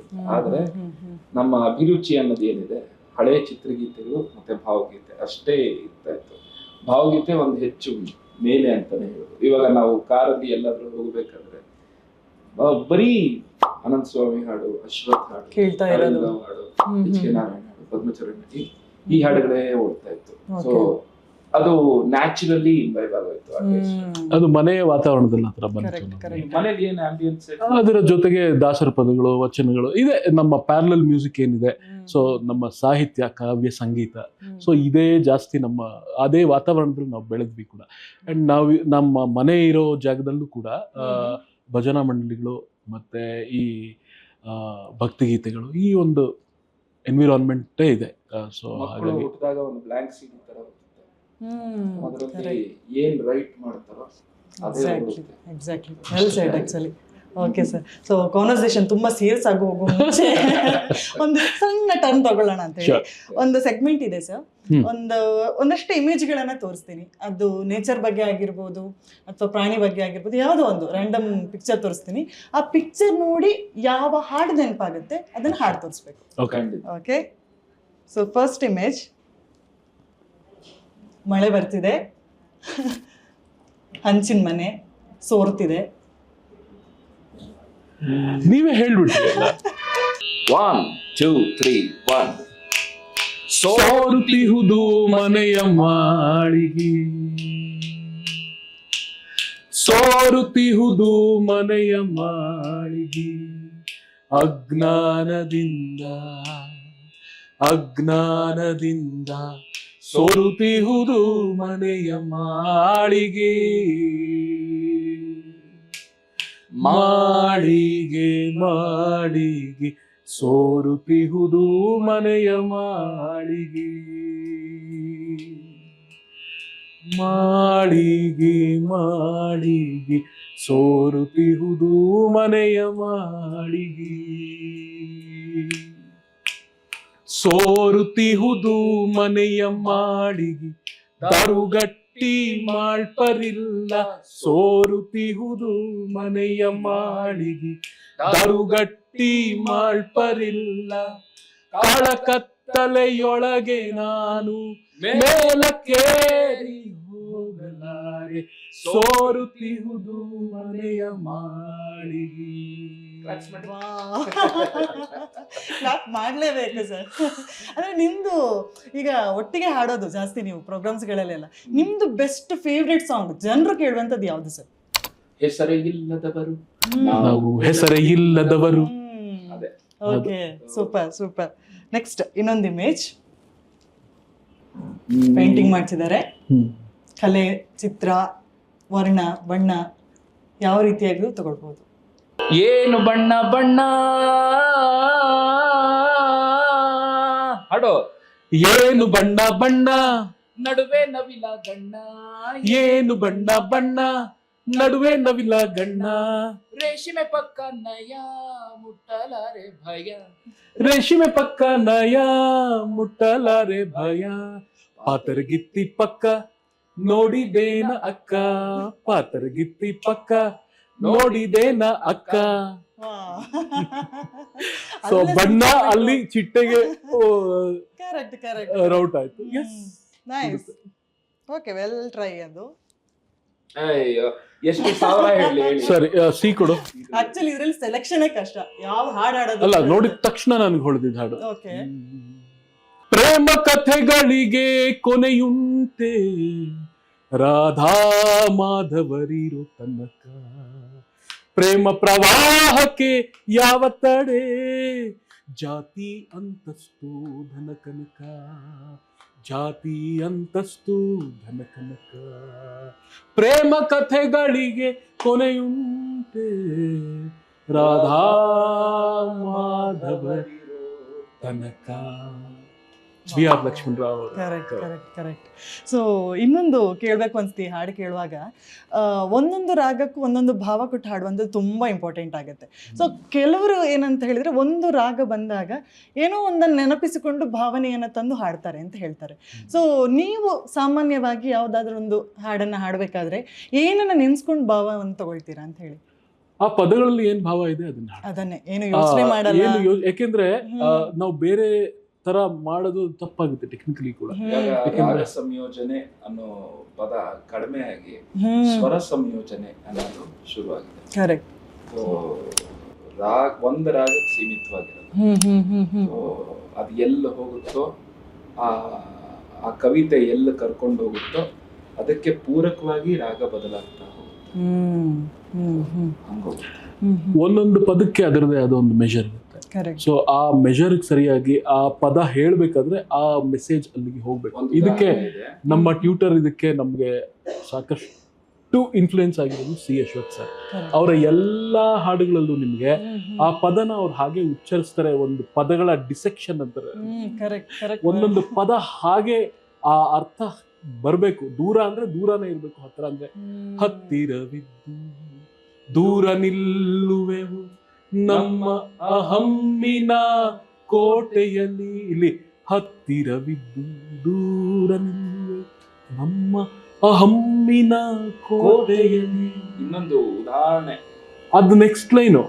ಎಷ್ಟು ಕಷ್ಟವೋ ಅಂದ್ರೆ ಇದು ಹೇಳ್ಬೇಕಾದ್ರೆ ಕಷ್ಟ ನಿಜ. ಎಷ್ಟು ಕಷ್ಟವೋ ಹೊಂದಿಕೆ ಎಂಬುದು 4 ದಿನದಲ್ಲಿ ಬದುಕಿನಲ್ಲಿ, 4 ದಿನದ ಬದುಕಿನಲ್ಲಿ ಎಲ್ಲೋ ಎಲ್ಲೋ ಎಲ್ಲೋ ಹುಡುಕಿದೆ ಇಲ್ಲದ ದೇವರ ಕಲ್ಲು ಮಣ್ಣುಗಳ ಗುಡಿಯೊಳಗೆ. ಇಲ್ಲೇ ಅಂದ್ರೆ ಅದು ಇಲ್ಲೇ, ಅದು ಇಲ್ಲೇ ಇರುವ ಪ್ರೀತಿ ಸ್ನೇಹಗಳ ಗುರುತಿಸದಾದನು ನಮ್ಮೊಳಗೆ. ನಮ್ಮೊಳಗೆ ಅಂದ್ರೆ ನಮ್ಮೊಳಗೆ. ಇನ್ನೊಂದು ಒಳ್ಳೆ ತೀರಾ ಆ ಪದಗಳಿಗೆ ಕರೆಕ್ಟ್ ಆಗಿ ರಾಗ ಹಾಕೋದು. ಕವಿದಂತೆ ಮಂಜು ಕೇಳಿರ್ತೀರ? ಕವಿದಂತೆ ಮಂಜು ಈ ಹಗಲಿಗೆ ಏನೋ ಖುಷಿ. ಕವಿದಂತೆ ಮಂಜು ಈ ಹಗಲಿಗೆ ಕವಿದಿದೆ ವಿಷಾದ ಈ ಮನಸ್ಸಿಗೆ. ಕವಿದಿದೆ ವಿಷಾದ ಈ ಮನಸ್ಸಿಗೆ. ಹಸಿರ ಹೆಸರಿಲ್ಲ. ಹಸಿರು ಅಲ್ಲಿ ಆ ಸ್ವರ ಅಲ್ಲಿಗೆ ಬರುತ್ತೆ. ಅದು ಹೆಸರಿಲ್ಲ, ಹಸಿರ ಅಂದ ತಕ್ಷಣ ಅಲ್ಲಿ ನಿಮಗೊಂದು ಖುಷಿ ಕಾಣಿಸ್ಬೇಕಲ್ವಾ? ಹಸಿರು ಹಸಿರು ಕಾಣಿಸ್ಬೇಕು. ಹೆಸರಿಲ್ಲ ಗಿಡ ಮರದಲ್ಲಿ ಹಕ್ಕಿದನಿ ಇಲ್ಲ, ಪರಿಸರದಲ್ಲಿ ಜೀವ ಕಳೆಯಿಲ್ಲ, ಬಾನರವಿಗೆ ಜೀವ ಕಳೆಯಿಲ್ಲ, ಬಾನರವಿಗೆ ನಲ್ಲೆ ನೀನಿಲ್ಲ, ನನ್ನ ಜೊತೆಗೆ. ಎಂತ ಒಳ್ಳೆ ಉದಾಹರಣೆ. ವೆರಿ ಅದೇ actually ಒಂದೊಂದು ಕೇಳ್ತಾ ಪದಕ್ಕೂ ಅದರದೇ ಮೆಸೇಜ್ ಕೊಡುತ್ತೆ. ಖಂಡಿತ. ಸೊ ಅದೇ ನಾನು ಅನ್ಕೊಳ್ತಾ ಇದ್ದೆ, ಹಾಡು ಒಬ್ಬ ವ್ಯಕ್ತಿಗೆ ಕನೆಕ್ಟ್ ಆಗ್ಬೇಕಾದ್ರೆ ಈ ಭಾವ ಜೊತೆಗೆ ಹಾಡಿದಾಗ ಮಾತ್ರ ಕನೆಕ್ಟ್ ಆಗುತ್ತೆ ಅಂತ. ಅದು ಎಲ್ಲೋ ಒಂದು ವೈಬ್. ಈಗ ಸಿ ಅಶ್ವಥ್ ಅವರ ಬಗ್ಗೆ ನೀವು ಮಾತಾಡ್ತಾ ಇದ್ದಾಗನೇ ಅನ್ಸಿತ್ತು, ಅವ್ರಿಗೆ ಯಾವುದೇ ಹಾಡುಗಳನ್ನು ಬೇಕಾದ್ರೆ ಹಾಡ್ಲಿ ಅದು ಕನೆಕ್ಟ್ ಆಗಿಬಿಡ್ತಾರೆ ಜನ ಆಟೋಮೆಟಿಕ್ ಆಗಿ. ಅವ್ರು ಕೊಡುವಂತಹ ಭಾವಕ್ಕಿರುವ ಶಕ್ತಿ ಏನು ಅನ್ಸುತ್ತಲ್ವಾ ಅಂತೇಳಿ. Okay, next image. ಇದು ನಿಮಗೆ ಸುಲಭ ಆಗುತ್ತೆ ನನ್ನ ಪ್ರಕಾರ. Harmonium, tabla, violin. ಎಷ್ಟು ಹಾಡಿದೆ ಇದರ ಬಗ್ಗೆ. ಓಕೆ, ಸರಿ. ನಾವು ಈ ವಿಧ ನಾವು ನೀವಿಗೆ ಆನುತ್ತಾನಾದ ತನನ.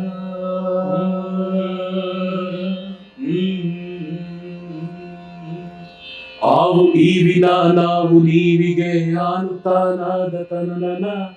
ನಾನು ನೀನಿನ ಈ ನೀನಾನಿಗೆ ಬೆಲೆ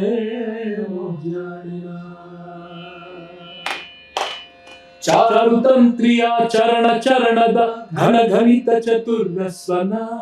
ಹತವೋ ಹಿತವೋ ಆ ಅನಾಹತ ಮಿತಿಗೆ ಮಿತಿಲನ. ಬೆನ್ನಿನಾನಿಕೆ ಜನನ ಜಾನಿಕೆ ಮನನವೇ ಸಹಿತಸ್ತನ. ಚಿತ್ತಿ ಮಳಿ ತತ್ತಿ ಹಾಕತಿತ್ತು ಸ್ವಾತಿ ಮುತ್ತಿನೊಳಗ. ಸತ್ಯೋ ಮಗನಾಂತ ಕೂಗಿದರು ಸಾವಿ ಮಗಳು ಭಾವಿ ಮಗಳು ಕೂಡಿ. ಈ ಜಗ ಅಪ್ಪ ಅಮ್ಮನ ಮಗ, ಅಮ್ಮನೊಳಗ ಅಪ್ಪನ ಮೊಗ.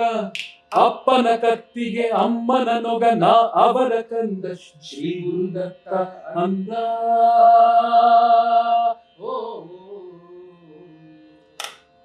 ನಾನು ನೀನು ನಾನು ತಾನು ನಾನು ನೀನು ನಾನು ತಾನು ನಾನು ನೀನು ನಾನು ತಾನು ನಾನು ನೀನು ನಾನು ತಾನು ನಾಕು ನಾಕೆ.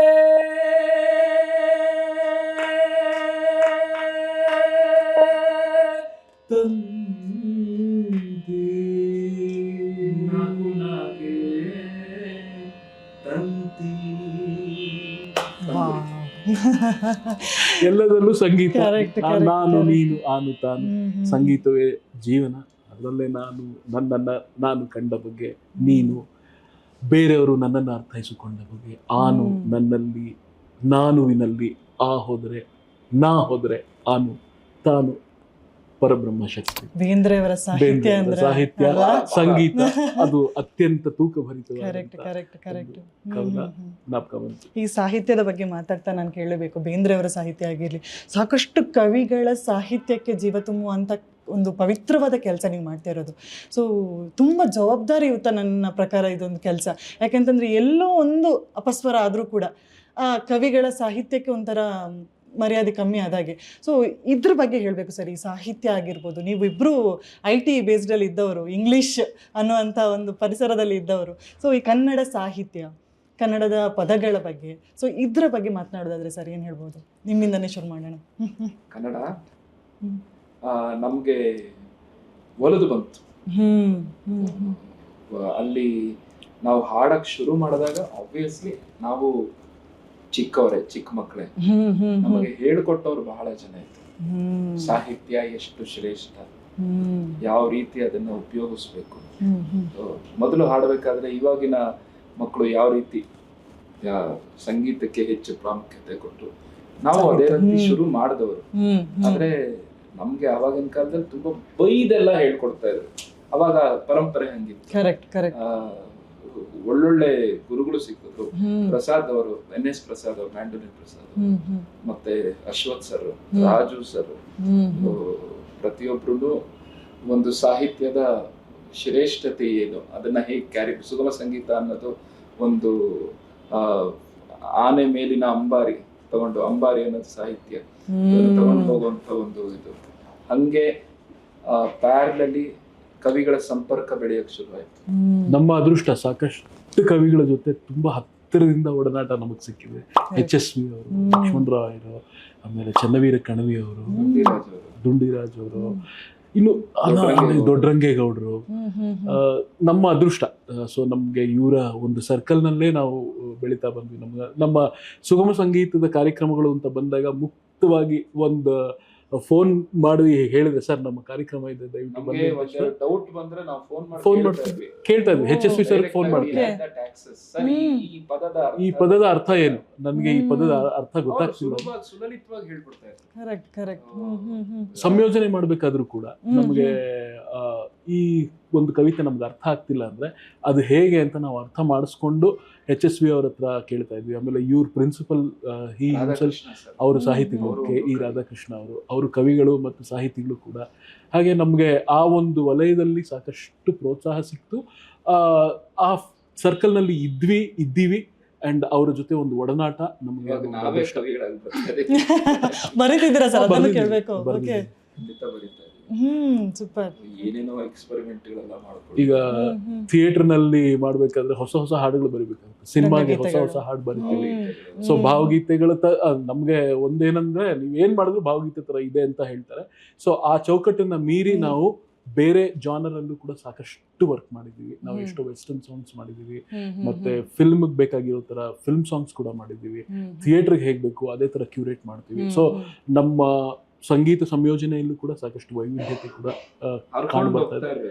Correct correct. ನಿಂತ ನೀರಾಗಬಾರ್ದು ಯಾವತ್ತೂ ಕೂಡ. ಕರೆಕ್ಟ್. ಸೊ ನೀವೀಗ ಸಿನಿಮಾ ಅಂತೇಳಿ ಮಾತಾಡಿದಾಗ ಅದೇ ಇಮೇಜ್ ಬರ್ತಾ ಇದೆ. ಸೊ ನಿಮ್ಮನ್ನ ಯಾವತ್ತು ಅಂಬರೀಷ್ ಮತ್ತು ವಿಷ್ಣುವರ್ಧನ್ ಅಂತ ಹೋಲಿಕೆ ಮಾಡ್ಲಿಲ್ಲ ಸರ್?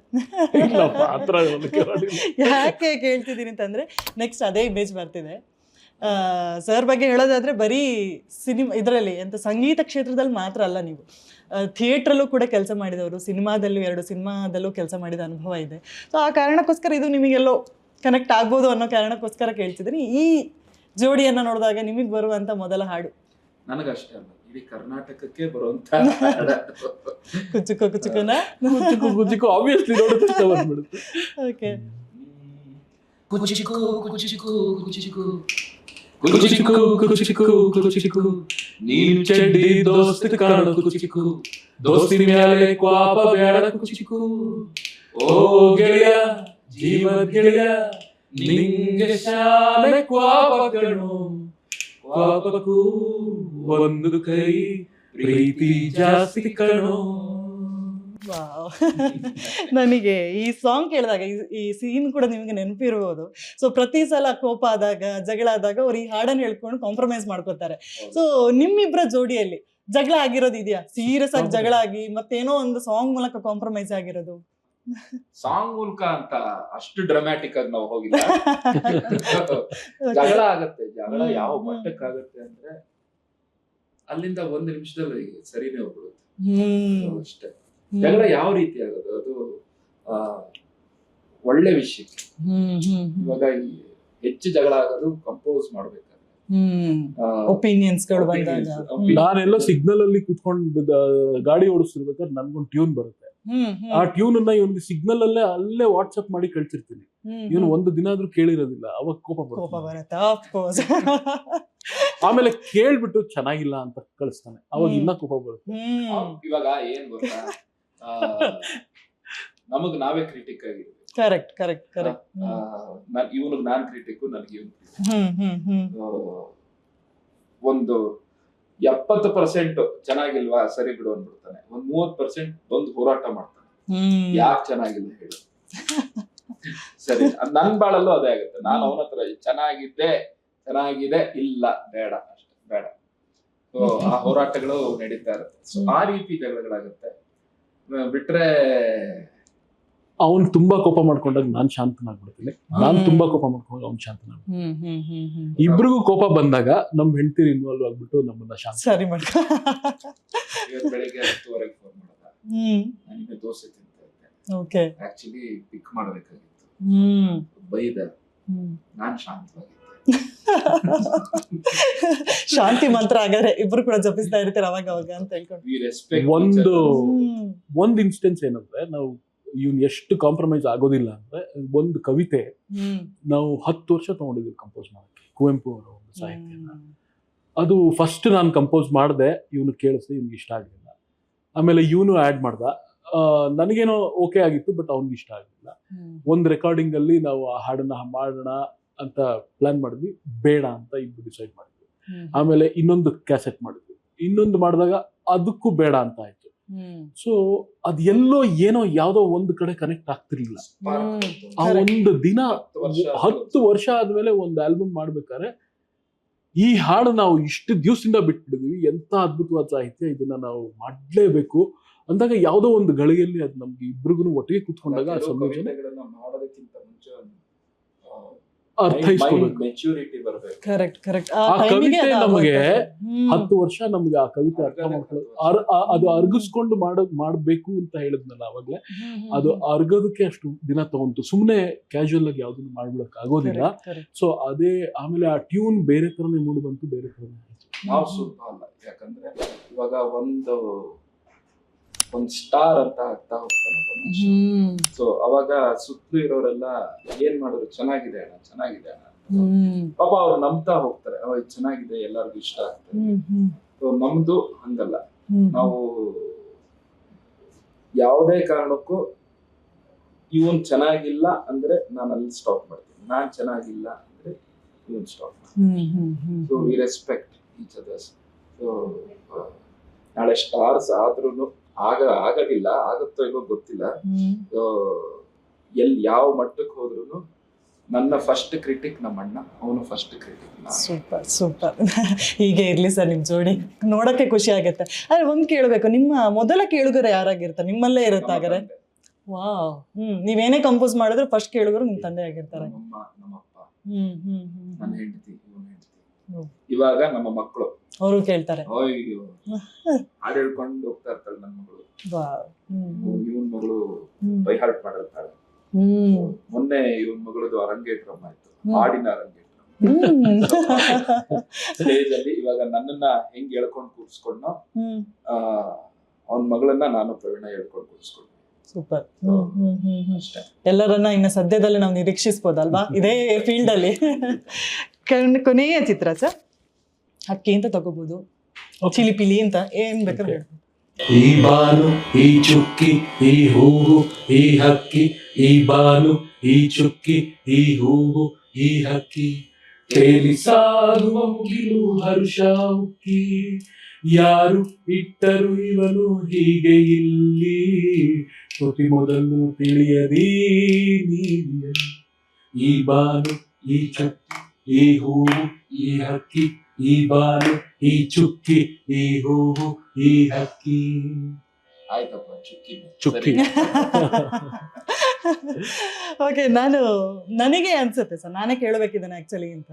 ಏನಂತಂದ್ರೆ ಈಗ ಅಣ್ಣ ತಮ್ಮ ಇಬ್ರು ಒಟ್ಟಿಗೆ ಹಾಡ್ತಾರೆ ಅಂತಂದ್ರೆ ಅವ್ರಿಗೆ ಒಂದು ಸಾಮಾನ್ಯವಾಗಿ ಕೇಳೋ ಪ್ರಶ್ನೆಗಳು ಒಂದಷ್ಟು ಇರುತ್ತೆ.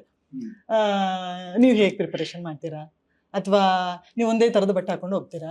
ಸೊ ಈ ತರ ವೆರಿ ಕಾಮನ್ ಪ್ರಶ್ನೆಗಳು ಕೇಳ್ತಾರೆ. ಸೊ ನಿಮಗ್ ಬರುವಂತ ಒಂದು 5 ಫನ್ನಿಯೆಸ್ಟ್ ಕ್ವಶನ್ಸ್ಗಳು ಯಾವ್ದು ಸರ್? ಯಾವ ತರ ಇರುತ್ತೆ? ಮೊದಲನೇ, ನೀವು ಟ್ವಿನ್ಸ್?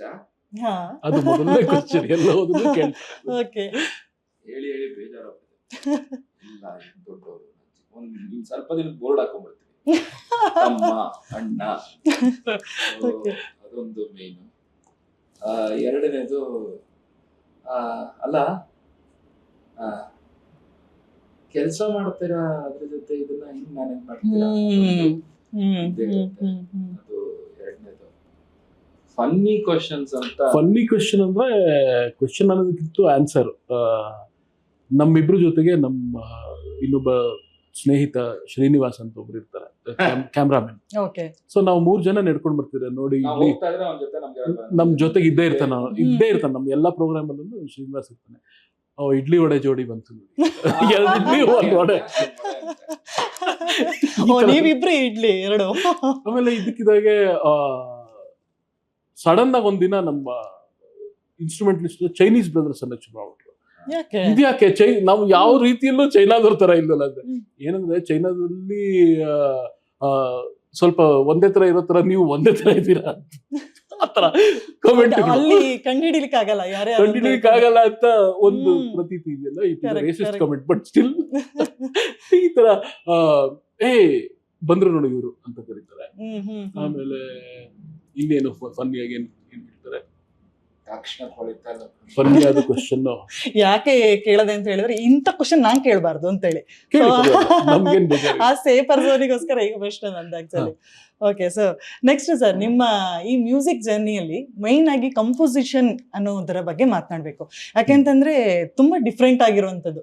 ಹಾಡುವುದು ಒಂದಾದ್ರೆ ಮ್ಯೂಸಿಕ್ ಕಂಪೋಸ್ ಮಾಡುವಂಥದ್ದು ಇನ್ನೊಂದು ದೊಡ್ಡ ವಿದ್ಯೆ. ಯಾಕೆಂತಂದ್ರೆ ಅವಾಗಲೇ ನಾವು ಮಾತಾಡ್ತಾ ಹೇಳಿದ್ವಿ, ಸಾಹಿತ್ಯಗಳ ಸಾಹಿತ್ಯಕ್ಕೆ ಜೀವ ತುಂಬುವುದು ಒಬ್ಬ ಸಂಗೀತಗಾರ ಆದ್ರೆ ಅದಕ್ಕೆ ಕೊಡುವಂಥ ರಾಗ, ಶ್ರುತಿ, ಲಯ ಅದು ಕೂಡ ಒಂದು ದೊಡ್ಡ ಕೆಲಸ ಆಗಿರುತ್ತೆ. ಸೊ ಈ ವೃತ್ತಿಯನ್ನ, ಈ ಒಂದು ಹೊಣೆಯನ್ನ ಹೊರುವಂಥದ್ದು ಎಷ್ಟು ದೊಡ್ಡ ಭಾರದ ಕೆಲಸ, ಅದ ಎಷ್ಟು ಎಂಜಾಯ್ ಮಾಡ್ಕೊಂಡು ಮಾಡ್ತಿದ್ದೀರಾ ಅಂತ ಹೇಳಿ. ನಾನು ಫಸ್ಟ್ ಕಂಪೋಸ್ ಮಾಡಿದ್ದು ನಮ್ಮ ಅಣ್ಣ ಕೀಬೋರ್ಡ್ ಕೊಡಿಸಿದಾಗ. ಓಕೆ. ನಿಜದ ಸಂತಸದಲ್ಲಿ ಬಿರಿದ ಮಲ್ಲಿಗೆ ಬರುವ ಕಂಪಿನ ಹೆಸರೇ ಪ್ರೇಮ. ಇಲ್ಲಿ ಕೀಬೋರ್ಡ್ ಹೆಂಗ ನುಡಿಸೋದು ಅಂತ ಗೊತ್ತಿಲ್ಲ, ಬರೀ ಬ್ಲಾಕ್ ಕೀಸ್ ಅಲ್ಲಿ ಮೋಹನ್ ರಾಗ ಸಿಗುತ್ತೆ.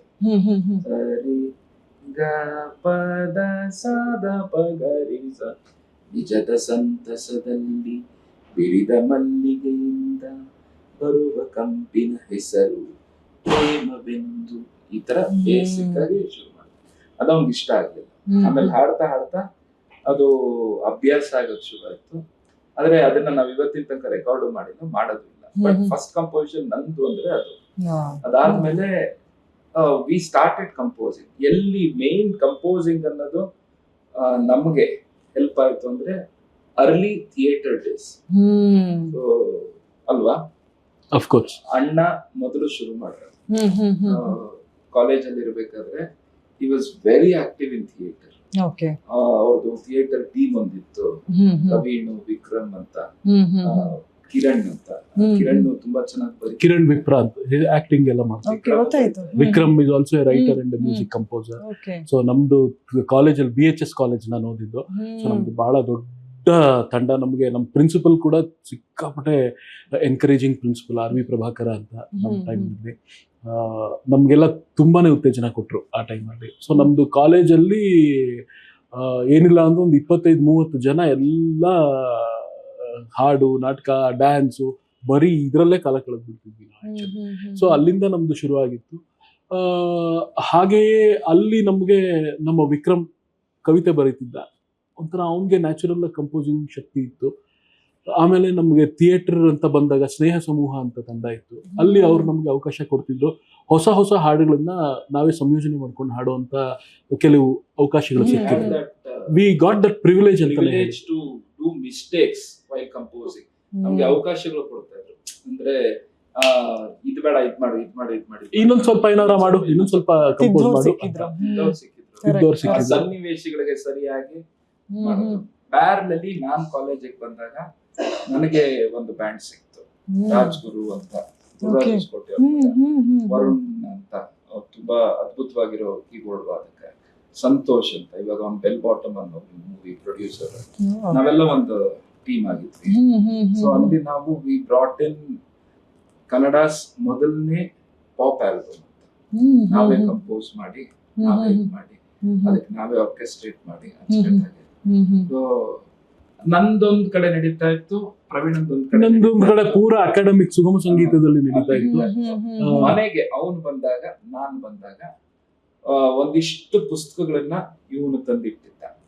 ಸೊ ಯಾವ್ದೋ ಒಂದು ಪುಸ್ತಕ ತೆಗಿಯೋದು, ಯಾವ್ದಾದ್ರು ಒಂದ್ ಒಳ್ಳೆ ಕವಿತೆ ಸಿಗುತ್ತಾ, ಅದ್ರಲ್ಲಿ ಮೊದಲನೇ ಎಕ್ಸ್ಪೆರಿಮೆಂಟ್ ಅಂತ ನಾವು ಪ್ರಯತ್ನ ಪಟ್ಟಿತ್ತು. ಇವತ್ತಿಗೂ ಆ ರಾಗ ನೆಟ್ಟ ಜ್ಞಾಪಕ ಇಲ್ಲ.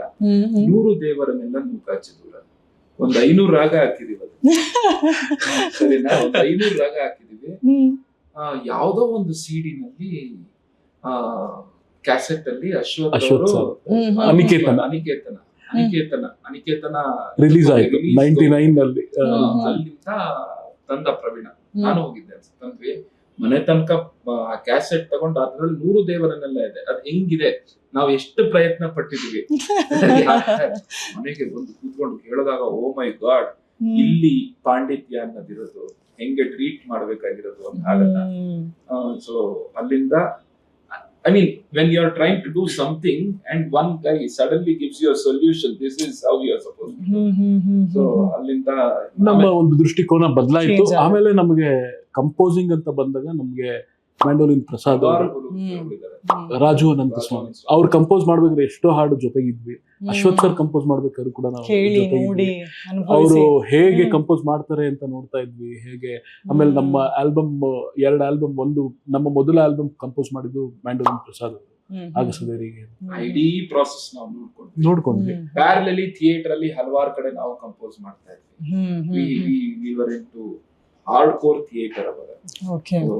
ತುಂಬಾ ನಾಟಕಗಳು. We jumped into hard core ಸಾಹಿತ್ಯನ ಕಂಪೋಸ್ ಮಾಡೋದು. ನಮ್ಮಿಬ್ಬರ ಒಂದು ತುಂಬಾ early composition, very matured composition ಅಂದ್ರೆ ಇವ್ರ ಪ್ರಿನ್ಸಿಪಲ್ ಕೊಟ್ಟಂತ ಒಂದು ಬಹಳ ದೊಡ್ಡ ಪರೀಕ್ಷೆ. ಅಡಿಗರ ಕಾವ್ಯ ಒಂದು ಅರೋಚಿ ಕವಿತೆ, ಅರೋಚಿ ಅಲ್ಲ, ಅರೋಚಿ ಯಾರಿಗೂ ರುಚಿಸದಂತ ಒಂದು ಸಂಗೀತಕ್ಕೆ ರುಚಿಸದಂತ ಕವಿತೆ ಅಂತದೊಂದು ಕವಿತೆ ಕೊಟ್ರು. ಏನೇನೋ ಪದ ಅಂದ್ರೆ ತುಂಬಾ ಅಡಿಗರ ಕಾವ್ಯ ಅಂದ್ರೆ ಅದು ಸುಲಭ ಅಲ್ಲ, ಸಿಕ್ಕಾಪಟ್ಟೆ ಕಷ್ಟವಾದ ಕಾವ್ಯ. ಅದಕ್ಕೆ ಸ್ವರ ಸಂಯೋಜನೆ ಮಾಡ್ಕೊಂಡು ಬಾ ಅಂತ ಇವ್ನು ಕೊಟ್ರು. ಅವಾಗ ರಾತ್ರಿ ಎಲ್ಲ ಕೂತ್ಕೊಂಡು ಕಂಪೋಸ್ ಮಾಡಿದಂತ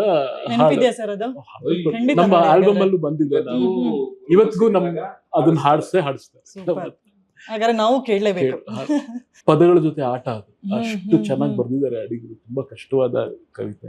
ಗಾಂಧಿ ಗಾಂಧಿ ಗಾಂಧಿ ಗಾಂಧಿ ಗಾಂಧಿ ಗಾಂಧಿ ಗಾಂಧಿ ಗಾಂಧಿ ಗಾಂಧಿ ಗಾಂಧಿ ಗಾಂಧಿ ಈ ಬಚ್ಚಲ ಕಗ್ಗವಿಯಲಿ ಗಾಂಧಿ ಗಾಂಧಿ ಗಾಂಧಿ ತಮದ ಸಂತೆ ಗದ್ದಲದಲ್ಲಿ ಗಾಂಧಿ ಗಾಂಧಿ ಗಾಂಧಿ ಈ ಬಚ್ಚಲ ಕಗ್ಗವಿಯಲಿ ತಮದ ಸಂತೆ ಗದ್ದಲದಲ್ಲಿ ಬಂತೆಲ್ಲಿಂದೆಂದು ಹೇಳು, ಬಂತೆಲ್ಲಿಂದೆಂದು ಹೇಳು ಈ ಅಮೂಲ್ಯ ಮಾಲು, ಈ ಅಮೂಲ್ಯ ಮಾಲು.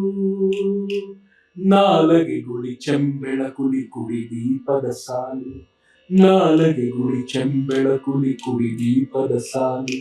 ಗಾಂಧಿ ಗಾಂಧಿ ಗಾಂಧಿ ಗಾಂಧಿ 3 ಕಿಲೋಮೀಟರ್ ಬಚ್ಚಲಲ್ಲಿ ಬೆಳೆವ ಕೊಳೆ ಬಗೆಗುವುದೇನೋ ಇಂತು. ಈ ಹೊಸ ನರುಗಂಪು ಸೊಂಪು, ಈ ಪದಂಪು, ಈ ತಂಪು ದೂರದ ದಿವ ಮಂದಾರದ ಗಂಧದ ಗಡಿಯಿಂದ ಬಂತು. ಬಂತೆ ಬಂತೆ ಬಂದಿತ್ತೆ ಕೊಳೆ ಕಂಪನು ಬಯಸಿತ್ತೆ, ಓವೋ ಬರಿ ಕನಸು ಮತ್ತೆ ಬಚ್ಚಲಲ್ಲಿ ಕೊಚ್ಚೆಯೂ ರೊಚ್ಚೆಯೋ ರೊಚ್ಚೆಯೂ. ಪುಸ್ತಕ ಓದ್ತಾ ಇದೀವಿ, ಬಚ್ಚಲಲ್ಲಿ ಕೊಚ್ಚೆ ರೊಚ್ಚೆಯೋ ರೊಚ್ಚೆ. ಇದನ್ನ HSV ಸರ್ ತುಂಬಾ ಮೆಚ್ಕೊಂಡಿದ್ರು. ಈ ಸಂಯೋಜನೆ ತುಂಬಾ ಇಷ್ಟಪಟ್ರು. CR ಸಿಂಹ ಅವ್ರಿಗೆ ತುಂಬಾ ಇಷ್ಟ ಆಗಿತ್ತು ಇದು. ನಮ್ ಮುಖ ನೋಡಿದಾಗ ಎಲ್ಲರೂ ಗಾಂಧಿ ಗಾಂಧಿ ಗಾಂಧಿ ಅನ್ನೋರು. ಅಂದ್ರೆ ಯಾವ್ದು ಇನ್ಫ್ಲುಯೆನ್ಸ್ ಜಾಸ್ತಿ ಅಂತ ಹೇಳಿ ನಿಮ್ಗೆ? ಯಾಕೆಂತಂದ್ರೆ ಈ ಒಂದಷ್ಟು ಹಾಡುಗಾರರ ಹಾಡು ಕೇಳಿದಾಗ ಏನಾಗುತ್ತೆ ಅಂತ ಹೇಳಿ ನಮ್ಮ ಮ್ಯೂಸಿಕ್ ಕಂಪೋಸಿಗೆ ಒಂಥರ ಇನ್ಫ್ಲುಯೆನ್ಸ್ ಆಗುತ್ತೆ ಹೇಳ್ತಾರೆ. ಅದು ಅನುಕರಣೆ ಅಂತ ಹೇಳುವ ಬದಲು ಏನೋ ಒಂದು ಅದೊಂದು ಬಂದು ಹೋಗುತ್ತೆ, ಆ ಶೈಲಿ ಬಂದು ಹೋಗುತ್ತೆ ಅಂತ ಹೇಳಿ. ಕರೆಕ್ಟ್ ಅಲ್ವಾ? ನಮ್ಮ ಅಂತರಂಗದ ಗುರುಗಳು obviously ಪಾಠನೂ ಹೇಳ್ಕೊಟ್ಟಿದ್ದಾರೆ. ಆದ್ರೆ ತುಂಬಾ ಫಾಲೋ ಮಾಡಿದ್ವಿ. ಪಾಠ ಹೇಳ್ಕೊಡೋದಕ್ಕಿಂತ ಮುಂಚೆ ಅವರಿಂದ ನಾವು ಪಾಠ ತಗೊಂಡ್ಬಿಟ್ಟಿದ್ವಿ. ಅವರನ್ನ ನೆನಪಿಸ್ಕೊಳ್ಳೋದಾದ್ರೆ ಏನ್ ಹೇಳಕ್ ಇಷ್ಟಪಡ್ತೀರಾ ಸರ್? ಯಾಕಂದ್ರೆ ಅವರ ಶಿಸ್ತಾಗಿರ್ಬೋದು, ಅವರ ಹಾಡುವ ರೀತಿ ಆಗಿರ್ಬೋದು, ಭಾವ ತುಂಬಿ ಹಾಡೋದ್ರಲ್ಲಿ ಅವರಷ್ಟು ನಿಸಿಮರಿ ಯಾರು ಇಲ್ಲ ಅಂತಾನೆ ಹೇಳ್ಬೋದು. ಸೊ ಅವರೊಟ್ಟಿಗೆ ಕಳೆದಂತ ಯಾವ ನೆನಪು ಜಾಸ್ತಿ ಕಾಡುತ್ತೆ ನಿಮಗೆ? ಹಲವಾರು ನೆನಪು. ಅವ್ರು ನಮ್ಗೆ ಪಾಠ ಮಾಡಿದ್ದು. ಒಂದು ದಿನ ನನ್ನನ್ನ ನಮ್ಮ ಅಣ್ಣನ ಕರೆದು, ನನಗೆ ನಮ್ಮ ಅಣ್ಣಂಗೆ ಒಂದು ಆಸೆ ಇತ್ತು, ಸರ್ದು ಕಂಪೋಸಿಷನ್ಸ್ ಅಲ್ಲಿ ನಮ್ದೊಂದು ಪ್ರೈವೇಟ್ ಆಲ್ಬಮ್ ಮಾಡ್ಕೋಬೇಕು. ನಾವು ಎಷ್ಟೋ ಸತಿ ಅವ್ರನ್ನ ಹೋಗಿ ಅಪ್ರೋಚ್ ಮಾಡಬೇಕು ಅಂತ ಅದೇನೋ ಗಳಿಗೆ ಕೂಡ ಬರ್ತಿರ್ಲಿಲ್ಲ, ಆಗ್ತಾ ಇರ್ಲಿಲ್ಲ. ಒಂದು ದಿನ ಕರೆ ಬಂತು ಪ್ರವೀಣಂಗೆ, ನನಗೆ. ಹೋದ್ವಿ, ಬನ್ರಿ ನಮ್ಮ ಮನೆಗೆ. ಅವರು ಹೋದಾಗ ಅವ್ರು ಕೂತ್ಕೊಂಡು ಈ ಹಾಡು ಏನನ್ಸುತ್ತೆ, ಈ ಹಾಡು ಏನನ್ಸುತ್ತೆ, ಈ ಹಾಡು ಏನನ್ಸುತ್ತೆ, ಇದನ್ನ ಹಾಡ್ಬೇಕು, ನೀವು ಹಾಡ್ತೀರಾ ಇದನ್ನ ಹಾಡ್ತೀವಿ ಇದನ್ನ ನೋಡಿದ್ರೆ ಒಂದ್ ಇಡೀ ಆಲ್ಬಮ್ ನಮ್ಮ ಹೆಸರಲ್ಲೇ ಮಾಡಿಟ್ಟಿದ್ದಾರೆ. ನಮ್ಮಿಬ್ರಿಗೋಸ್ಕರ ಅವರು ಗಿಫ್ಟ್ ಅದು ನಮ್ಗೆ ನಾವು ಎಷ್ಟೋ ಸಲ ಅಂತೀವಲ್ಲ, ಇವಾಗ 10 ವರ್ಷಗಳ ಕಾಲ ಅಥವಾ 15 ವರ್ಷಗಳ ಕಠಿಣ ತಪಸ್ಸು ಮಾಡಿದಾಗ ದೇವರು ವರ ಕೊಟ್ಟನು. ನಮ್ಗೆ ಎಷ್ಟೋ ವರ್ಷ ನಾವು ಅಶ್ವಥ್ ಸರ್ ಜೊತೆಗಿದ್ದಾಗ ಅವರೇ ಒಂದು ವರ ಕೊಟ್ರು ನಮ್ಗೆ, ಬಿದಿಗಿ ಚಂದ್ರ ಅಂತ ನಮ್ಮ ಆಲ್ಬಮ್. ಆ ಆಲ್ಬಮ್ ನಲ್ಲಿ ನಮ್ಮ ಹತ್ರ 7 ಹಾಡನ್ನ ಹಾಡ್ಸಿದ್ರು, 3 ಹಾಡು ಸಂಗೀತ ಕಟ್ಟಿಗೆ ಅವ್ರ ಹತ್ರ ಹಾಡ್ಸಿದ್ರು. ಆ ಆಲ್ಬಮ್ ಅಲ್ಲಿ ಆ 7 ಕವಿತೆಗಳು ನಮ್ಮಿಬ್ರಿಗೋಸ್ಕರನೇ ಸಂಯೋಜನೆ ಮಾಡಿದ್ದು. ನಮ್ಮಿಬ್ರನ್ನ ಮನಸ್ಸಿನಲ್ಲಿ ಇಟ್ಕೊಂಡು ನಮ್ಮ ರೇಂಜ್ಗೆ ಯಾವ ತರ ಚೆನ್ನಾಗಿರುತ್ತೆ, ನಾವು ಏನು ಹಾಡಬಲ್ಲೆವು, ಅದರ ಆ ಟೆಕ್ನಿಕ್ಯಾಲಿಟೀಸ್ ಏನೇ ಇದೆ ಅದು ಸಂಪೂರ್ಣವಾಗಿ ನಮ್ಮಿಬ್ಬರನ್ನ ಮನಸ್ಸಿನಲ್ಲಿ ಇಟ್ಕೊಂಡು ಅವರೇ ಆರಿಸಿದಂಥ ಹಾಡುಗಳು. ಆ್ಯಂಡ್ ಅವರೇ ನಿಂತು ಅವರೇ ಅದಕ್ಕೆ ಟ್ರ್ಯಾಕ್ ಹಾಡಿದ್ರು. ಆ ಟ್ರ್ಯಾಕ್ ಹಾಡಿದ ಕ್ಷಣ ನಮಗೆ ಮರೆಯಕ್ಕಾಗದೇ ಇರುವಂಥದ್ದು. ನಮ್ಗೆ ಈಗಲೂ ಕೇಳಿದ್ರು ಒಂಥರ ಸಂಕಟ ಆಗುತ್ತೆ. ಯಾಕೆಂದ್ರೆ 2009 ಅವ್ರು ತೀರ್ ಹೋದಾಗ ಅವರ 70ನೇ ಹುಟ್ಟಿದ ಹಬ್ಬಕ್ಕೆ ಅವರು 7 ಧ್ವನಿ ಸುರುಳಿ ಮಾಡಬೇಕು ಅಂತ ಅವರು ಸಂಕಲ್ಪ ಮಾಡಿದ್ರು. ಅದು 4 ಆಗಿದ್ದು. ಇನ್ನು 3 ಮಾಡೋದಕ್ಕಿಂತ ಮುಂಚೆ ಸಂಯೋಜನೆಗಳು ರೆಡಿ ಇತ್ತು, ಬಟ್ ಅದನ್ನು ಮಾಡೋದಕ್ಕಿಂತ ಮುಂಚೆ ಅವ್ರು ಹಾಸ್ಪಿಟಲೈಸ್ ಆದ್ರು. ನಮ್ಮ ರೆಕಾರ್ಡಿಂಗ್ ಆಯ್ತು, ಬಿದಿಗಿ ಚಂದ್ರದ ಆಲ್ಬಮ್ ರೆಕಾರ್ಡಿಂಗ್ ಆಯ್ತು. ಅದಾದ್ಮೇಲೆ ನೆಕ್ಸ್ಟ್ ಪಲ್ಲವಿ ಅವ್ರದ್ದು ದೇಹ ಒಂದು ದೇವವೀಣೆ ಆ ಒಂದು ಆಲ್ಬಮ್ ರೆಕಾರ್ಡಿಂಗ್ ಆಗ್ಬೇಕಾದ್ರೆ ಅವರು ಹಾಸ್ಪಿಟ್ಲಿಗೆ ಅಡ್ಮಿಟ್ ಆದ್ರು. ಆಮೇಲೆ ಮತ್ತೆ ಬರಲಿಲ್ಲ. ಅವರ ಹುಟ್ಟಿ ಹಬ್ಬದ ದಿನ ಅದು ರಿಲೀಸ್ ಆಗ್ಬೇಕಿತ್ತು, ಬಟ್ ಅದಾದ್ಮೇಲಿಂದ ಅವರ ತೀರಿಕೊಂಡ ನಂತರ ಆಯ್ತು ಅದು. ಆ ಒಂದು ಕ್ಷಣ ನಮಗೆ ಬಿದಿಗಿ ಚಂದ್ರ ಆಲ್ಬಮ್ ಟ್ರ್ಯಾಕ್ ವಾಯ್ಸ್ ಇವತ್ತು ಕೇಳಿದ್ರು ಅದು ಕೊನೆ ವಾಯ್ಸ್ ತರ ಕೇಳಿಸುತ್ತೆ. ಲಾಸ್ಟ್ ಎಷ್ಟು ಸುಸ್ತಾಗಿತ್ತು, ಕಾಲೆಲ್ಲ ಊದ್ಕೊಂಡ್ಬಿಟ್ಟಿತ್ತು ಪಾಪ ಅವ್ರಿಗೆ, ಕೂತ್ಕೊಳಕ್ ಆಗ್ತಿರ್ಲಿಲ್ಲ.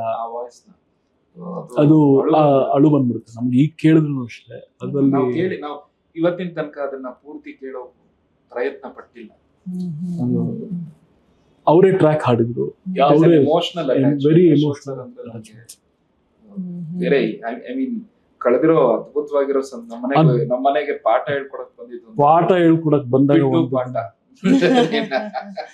ಅವ್ರೇನಿಲ್ಲ, ಆರಾಮಾಗಿ ಅಡ್ಗೆ ಮನೆಗೆ ಹೋದ್ರು. ನೋಡಿ 9 ಗಂಟೆಗೆ ನಾವು ಪಿಕ್ ಮಾಡ್ಬೇಕು, 8 ಗಂಟೆಗೆ ಪಿಕ್ ಮಾಡ್ಬೇಕಾಗಿತ್ತು. ನಾವು ನಮ್ಮಿಬ್ರದ್ದು ಒಂದು ನಮ್ಮನೇಲಿ ಕಾರ್ ಇರ್ಲಿಲ್ಲ. ನಮ್ಮ ಫ್ರೆಂಡ್ ಒಬ್ಬನ ಹತ್ರ ಕಾರ್, ಅವ್ನ ಕಾರಲ್ಲಿ ಹುಡ್ಕೊಂಡು ಹೆಂಗೋ ಕರ್ಕೊಂಡ್ ಬರೋಣ. 8 ಗಂಟೆಗೆ ಚಂದ್ರ ಆಂಟಿಗೆ ಫೋನ್ ಮಾಡ್ಬಿಟ್ಟು 7 ಗಂಟೆಗೆ ಸರ್ಗೆ ತಿಂಡಿ ತಿನ್ನೋದು ಬೇಡ ಅಂತ ಹೇಳಿ ನಮ್ಮ ಮನೆಗೆ ನಾನು ತಿಂಡಿ ದೊಡ್ಡ ತಪ್ಪು ನಾನು ಮಾಡಿದ್ದು. ಅವರು 8 ಗಂಟೆ ಅಂದ್ರೆ 8 ಗಂಟೆಗೆ ತಿಂಡಿ ಆಗ್ಬೇಕಾಗಿತ್ತು. 8 ಗಂಟೆಗೆ ಪಿಕ್ ಮಾಡ್ಬೇಕು, 8 ಕಾಲ್ಗೆ ಹೋದೆ ನಾನು. ಆಗ್ಲೇ ಮನೆ ಹೊರಗಡೆ ಹೋಗೋರು, ಒಳಗಡೆ ಬರೋ. 8 ಕಾಲಿಗೆ ಎಲ್ರಿ ತಿಂಡಿ ಅಂದ್ರು. ಸರ್ ನಮ್ಮ ಮನೆಗೆ ತಿಂಡಿ. ಸರಿ ತಿಂಡಿ ಆಯ್ತಾ ಅಂದ್ರು. ಅವಾಗ ನಮ್ಮ ಮನೆಗೆ ಹೋದ ಅಂದ್ರೆ ರವಿ ಕೃಷ್ಣಮೂರ್ತಿ, ಮಂಗಳಾ ರವಿ ಇದಾರಲ್ಲ ಸಿಂಗರ್ಸ್, ಅವರ ಮನೆಯಲ್ಲಿ ಪಾಠ ಮಾಡ್ಬೇಕು. ನಾನು, ಪ್ರದೀಪು, ಮಂಗಳಾ, ರವಿ, ವಿಕ್ರಮ್, ಕಿರಣ್ ಇವರೆಲ್ಲ ನಾವೆಲ್ಲ ಅವತ್ತಿನ ದಿನ ಪಾಠಕ್ಕೆ ಅಂತ ಪ್ಲಾನ್ ಮಾಡ್ಕೊಂಡಿದ್ವಿ. ಮೊದ್ಲು ತಿಂಡಿಯಲ್ಲಿ ಹೇಳಿ ಅಂದ್ರು. ರವಿ ನಮ್ಮ ಮನೆಗೆ ಹೋದ. ನಮ್ಮಮ್ಮ ಇನ್ನೂ ಉಪ್ಪಿಟ್ಟು ಉರಿತಾ, ರವೆ ಉರಿತಾ. ಏನ್ ಟೆನ್ಷನ್ ಅಂದ್ರೆ ಹೆಂಗೋ ಮಾಡಿ ತಗೊಂಡ್ ಬಂದ್ ಕೊಟ್ಟ ತಕ್ಷಣ 2 ನಿಮಿಷ ಅಷ್ಟೇ ತಿಂದಿದ್ದು. 2 ನಿಮಿಷ ತಿಂಡಿ ಆಯ್ತಾ, ಎಲ್ರಿ ನಾವೇ ಹೋಗೋಣ ತಿಂಡಿ ಮನೆಯಲ್ಲಿ ಹೇಳಿ ನಾನೇ ಹೋಗ್ತೀನಿ. ಸೊ ಅದು ಆಮೇಲೆ ರವಿ ಮನೇಲಿ ರವಿ ಅವ್ರ ಅಮ್ಮ ಅಡುಗೆ ಮಾಡ್ಬೇಕಾರೆ, ನೋಡಿ ಬಾ ನೀವು ಹುಳಿ ಅನ್ನ ಎಲ್ಲ ಜೊತೆಗೆ ಒಂದ್ ಸ್ವಲ್ಪ ಚಟ್ನಿನೂ ಮಾಡ್ಬಿಡಿ, ನನ್ಗೆ ಚಟ್ನಿ ಇರ್ಬೇಕು ತಿನ್ಬೇಕಾದ್ರೆ. ಆ ಒಂದು ಎಷ್ಟು ಫ್ರೀ ಅಂದ್ರೆ ಎಷ್ಟೋ ವರ್ಷ ಪರಿಚಯ ಇದಾರೆ ಅನ್ನೋ ತರ ಮಾತಾಡೋದು. ಕೋಪ ಮಾಡ್ಕೊಂಡಿಲ್ಲ ಹಾಗಾರೆ. ಆಯ್ತಾ, ಅಷ್ಟು ಪರಿಚಯ ಅಷ್ಟೆಲ್ಲ ಇದು ಹೊಸದ್ರಲ್ಲಿ ಇವೆಲ್ಲ ಆಗ್ತಾ ಇದೆ. ನಿಮ್ ಹತ್ರ ಪಾಠ ಕಲಿಬೇಕು, ಬನ್ನಿ ನಾನೇ ಬರ್ತೀನಿ, ಹಂಗ್ ಶುರು ಆಗಿತ್ತು. ಇಷ್ಟೊಂದ್ ಸೀನ್ ಎಲ್ಲ ಆಗಿ ಒಂದು ದಿನ ನನಗೆ ಏನೋ ಹೆಗ್ಗಳಿಕೆ ನಮ್ಮ ಫ್ರೆಂಡ್ಗಳ ಹತ್ರ ತೋರಿಸ್ಕೊಳ್ಳೋದಕ್ಕೆ ಅಶ್ವಥ್ ಸರ್ ಕೊಡ ನಮ್ಮ ಮನೆಗೆಲ್ಲ ಬರ್ತಾರೆ ಫ್ರೆಂಡ್, ಕಲಾಕ್ಷೇತ್ರದ ಹತ್ರ ನಿಂತಿದ್ರು, ಆ ಕಡೆ ತಿರ್ಕೊಂಡು ನಿಂತಿದ್ರು. ಸರ್ ನಮಸ್ಕಾರ, ಯಾರು ನೀವು? ಅಯ್ಯೋ. ಆಮೇಲೆ ಅದು ತುಂಬಾ ಬಿಗಿನಿಂಗ್ ಅಲ್ಲಿ. ಆಮೇಲೆ ಒಂದು ದಿನ ಒಂದು ಹಾಡಿದೆ, ಹೇಳಿ ಹೋಗು ಕಾರಣ ಹೋಗುವ ಮೊದಲು, ಇದರಲ್ಲಿ ಹೇಳು ನೀನು. ಸಾಲಿದೆ, ಇದನ್ನ ನೀ ಒನ್ ಆಯ್ತಾ, ಹಣತೆ. ನಾವು ನೀಟು ಅಭ್ಯಾಸ ಮಾಡ್ಬಿಟ್ಟಿದೀವಿ, ಕ್ಯಾಸೆಟ್ ಅಲ್ಲಿ ಕೇಳ್ಬೇಕಾದ್ರೆ ವಯಸ್ಸಿಂದ ನಾವು ನೀಟು ಹಾಡ್ಬಿಟ್ಟಿದೀವಿ. ಅವತ್ತು ಮಧ್ಯಾಹ್ನ ಊಟ ಆದ್ಮೇಲೆ 2:15 ಶುರು ಮಾಡಿದ್ದು ಹೇಳಿ ಹೋಗು ಕಾರಣ.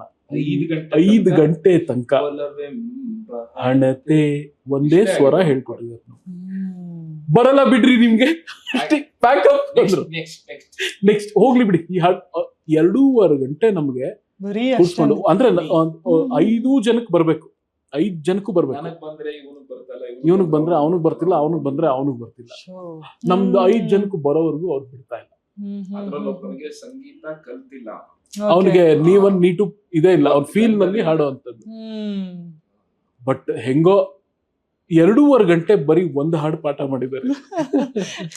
ಅದು ಅವರ ಪರ್ಫೆಕ್ಷನ್. ಏನಕ್ಕೆ ಹೇಳಿದೆ ಅಂದ್ರೆ he never compromised in anything. ಯಾವುದೇ ಕಾರಣ ಅದ್ ಏನ್ ಬೇಕಾರ ಆಗಿರ್ಬೋದು, ಕಾಂಪ್ರಮೈಸ್ ಅನ್ನೋ ಮಾತು ಅಶ್ವಥ್ ಸರ್ ಹತ್ರ ಇಲ್ವೇ ಇಲ್ಲ. he was very very firm, he was very decisive. ಹಿಂಗಿರ್ಬೇಕು ಅಂತ ಹಂಗಿರ್ಲೇಬೇಕು. ಅದು ಅಶ್ವಥ್ ಸರ್. ಇದೆಲ್ಲ ಪ್ರತಿಯೊಬ್ಬ ಕಲಾವಿದನಿಗೂ ಇರ್ಬೇಕಾದಂತ ಅಂಶಗಳೆಲ್ಲ ಸರ್. ಹೌದು, ಅಳವಡಿಸ್ಕೊಳ್ಳೇಬೇಕಾಗಿರುವಂತಹ ಅಳವಡಿಸ್ಕೊಳ್ಳೇಬೇಕು. ಖಂಡಿತ. ತುಂಬಾ ಕಾಂಪ್ರಮೈಸ್ ಆಗ್ಬಿಡ್ಬಾರ್ದು. ಕಾಂಪ್ರಮೈಸ್ ಆದಷ್ಟು ನಮ್ಗೆ ಅಲ್ಲಿ ಕ್ವಾಲಿಟಿ ಹೋಗ್ತಾ ಹೋಗುತ್ತೆ. ಇನ್ನೊಂದು ಕೊನೆಯ ಸೆಗ್ಮೆಂಟ್, ನೀವು ಹಾಡಿರುವಂತ ಸಾಹಿತಿಗಳ ಒಂದಷ್ಟು ಇಮೇಜ್ ಒಂದು ಫಿಲ್ಟರ್ ಮಾಡಿದ್ದೇನೆ. ಖಂಡಿತ ಅದು ಕಷ್ಟ, ಅವರ ಯಾರನ್ನ ಆಯ್ಕೆ ಮಾಡ್ಕೊಳ್ಳೋದು ಅನ್ನೋದೇ ಕಷ್ಟದ ಕೆಲಸ. ಫಿಲ್ಟರ್ ಮಾಡಿದಲ್ಲಿ ಒಂದು 5 ಇಮೇಜ್ ಅನ್ನ ತೋರಿಸ್ತೇನೆ. ಅವರನ್ನ ನೋಡಿ ನಿಮಗೆ ಹುಟ್ಟುವಂತ ಹಾಡು, ಅವರ ಹಾಡುಗಳು ಯಾವ್ದು ನಿಮಗೆ ತುಂಬಾ ಆಪ್ತ ಅನಿಸುತ್ತೆ ಅಂತ ಹೇಳ್ಬೇಕು. ಸಾಹಿತ್ಯ ಅಲ್ಲ, ಸಂಗೀತ. ನಮ್ಮ ಗುರುಗಳು ಯಾವ ಹಾಡು? ರಾಜು ಸರ್, ರಾಜು ಸರ್ ಅಂದ್ರೆ ನಮ್ಗೆ ಆ ಹಾಡು. ನಿಮ್ದು ಒಂದು ಆಲ್ಬಮ್ ಇದೆ ಅಲ್ಲ, ಅದರಲ್ಲಿ ಅವ್ರ ಹಾಡುಗಳನ್ನ ಹಾಡಿದೀವಿ, ಸಾಕಷ್ಟು ಹಾಡಿದೀವಿ. ನೋಡಿದೆ ನಾನು ಯೂಟ್ಯೂಬ್ ಅಲ್ಲಿ. ನಮ್ಗೆ ಬಹಳ ಬೇಡಿಕೆ ಇರುವಂತ ಹಾಡು ರಾಜು ಸರ್. ಬೆಳದಿಂಗಳ್ ರಾತ್ರಿಲಿ ಈ ಚೋರಿ ಬಕ್ಕಂದ್ರೆ ಈಚ್ಲೆಂಡ ಚೆಲ್ದಂಗೆ ನೆಪ್ಪಾಯ್ತದೆ. ಬೆಳದಿಂಗಳ್ ರಾತ್ರಿಲಿ ಈ ಚೋರಿ ಬಕ್ಕಂದ್ರೆ ಈಚ್ಲೆಂಡ ಚೆಲ್ದಂಗೆ ನೆಪ್ಪಾಯ್ತದೆ. ಆಕಾಶ ಚಂದ್ರನ್ನ ಪಡ್ಕಾನೆ ದೀಪಕ್ಕೆ ಹೋಲಿಸ್ದೆ ಹೋಯ್ತಂದ್ರೆ ತೆಪ್ಪಾಯ್ತದೆ. ಬೆಳದಿಂಗಳ್ ರಾತ್ರಿಲಿ ಚೋರಿ ಬತ್ತಂದ್ರೆ ಈಚ್ಲೆಂಡ ಚೆಲ್ದಂಗೆ ನೆಪ್ಪಾಯ್ತದೆ. ರಾಜರತ್ನ ನೆಕ್ಸ್ಟ್ ಗುರುಗಳು. ಇದು ಕಳ್ಳನ ಪ್ರಾರ್ಥನೆ, ಚಿನ್ನಾರಿ ಮುತ್ತ. ಕಳ್ತನ ಮಾಡೋದಕ್ಕಿಂತ ಮುಂಚೆ ದೇವರ ಏನೇನ್ ಆಶೀರ್ವಾದನ ಕರುಣಿಸ್ಬೇಕು ಅಂತ ಬಹಳ ವಿಶೇಷವಾದ ಕಲ್ಪನೆ ಐತೆ. ಚಂಚಲಿಗೆ ಕರುಣೆ ಇರ್ಲಿ ಮೋಡದ್ ಮರೆಯಲ್ಲಿರು, ಮೋಡ ಮೋಡ ಒಂದೇ ಸೊನ್ನೆ ಮಳೆ ಸುರಿತೀರು. ಮಿಂಚು ಹೊಡೆದು ದೀಪ ಎಲ್ಲ ಥಟ್ಟಂತಾರಿ ಹೋಗ್ಲಿ. ಪೊಲೀಸ್ ಮಾಮ ಬರೋದ್ರಲ್ಲಿ ಎಲ್ಲೆಲ್ಲೂ ಕತ್ಲಾಗ್ಲಿ. ಗಾಳಿ ನೀನು ಜೋರಾಗಿ ಬಿಸಿ ಕಣ್ಣಗ್ ಮಣ್ಣಂತೂರು. ಬೀದಿ ತುಂಬಾ ತೂಕ ಬರ್ಲಿ ಬರ್ಗೇರಮ್ಮಂತೇರು. ಓಡೋ ಹಾದಿ ಗಡ್ಡ ಬರ್ಲಿ 101 ಕಾರು. ಪೊಲೀಸ್ನವ್ರನ್ನ ಮುತ್ಕೊಂಡಿರ್ಲಿ ಯಾರೋ ಮುಷ್ಕರ್ದೋರು. ಭೂಮಿ ತಾಯಿ ಕಾಪಾಡುವ ಜಾರ್ಗೆ ಇರ್ಲಿ ಕಾಲು. ಓಡುವಾಗ ಉಳದ್ದೇ ಇರ್ಲಿ ಕಾಲಿನ ಮಂಡಿ ಕೀಲಿ. ಪಿಸ್ತೂಲ್ ಕುದ್ರೆ ಮೀಟಿದ್ರೂನು ಹಾರ್ದೇ ಇರ್ಲಿ ಗುಂಡು. ಗೊತ್ತಿದ್ರೂನು ಮಾಡ್ತಿದ್ದೀವಿ ತಪ್ಪನ್ ಕಂಡು ಕಂಡು ಕಂಡು ಕಂಡು.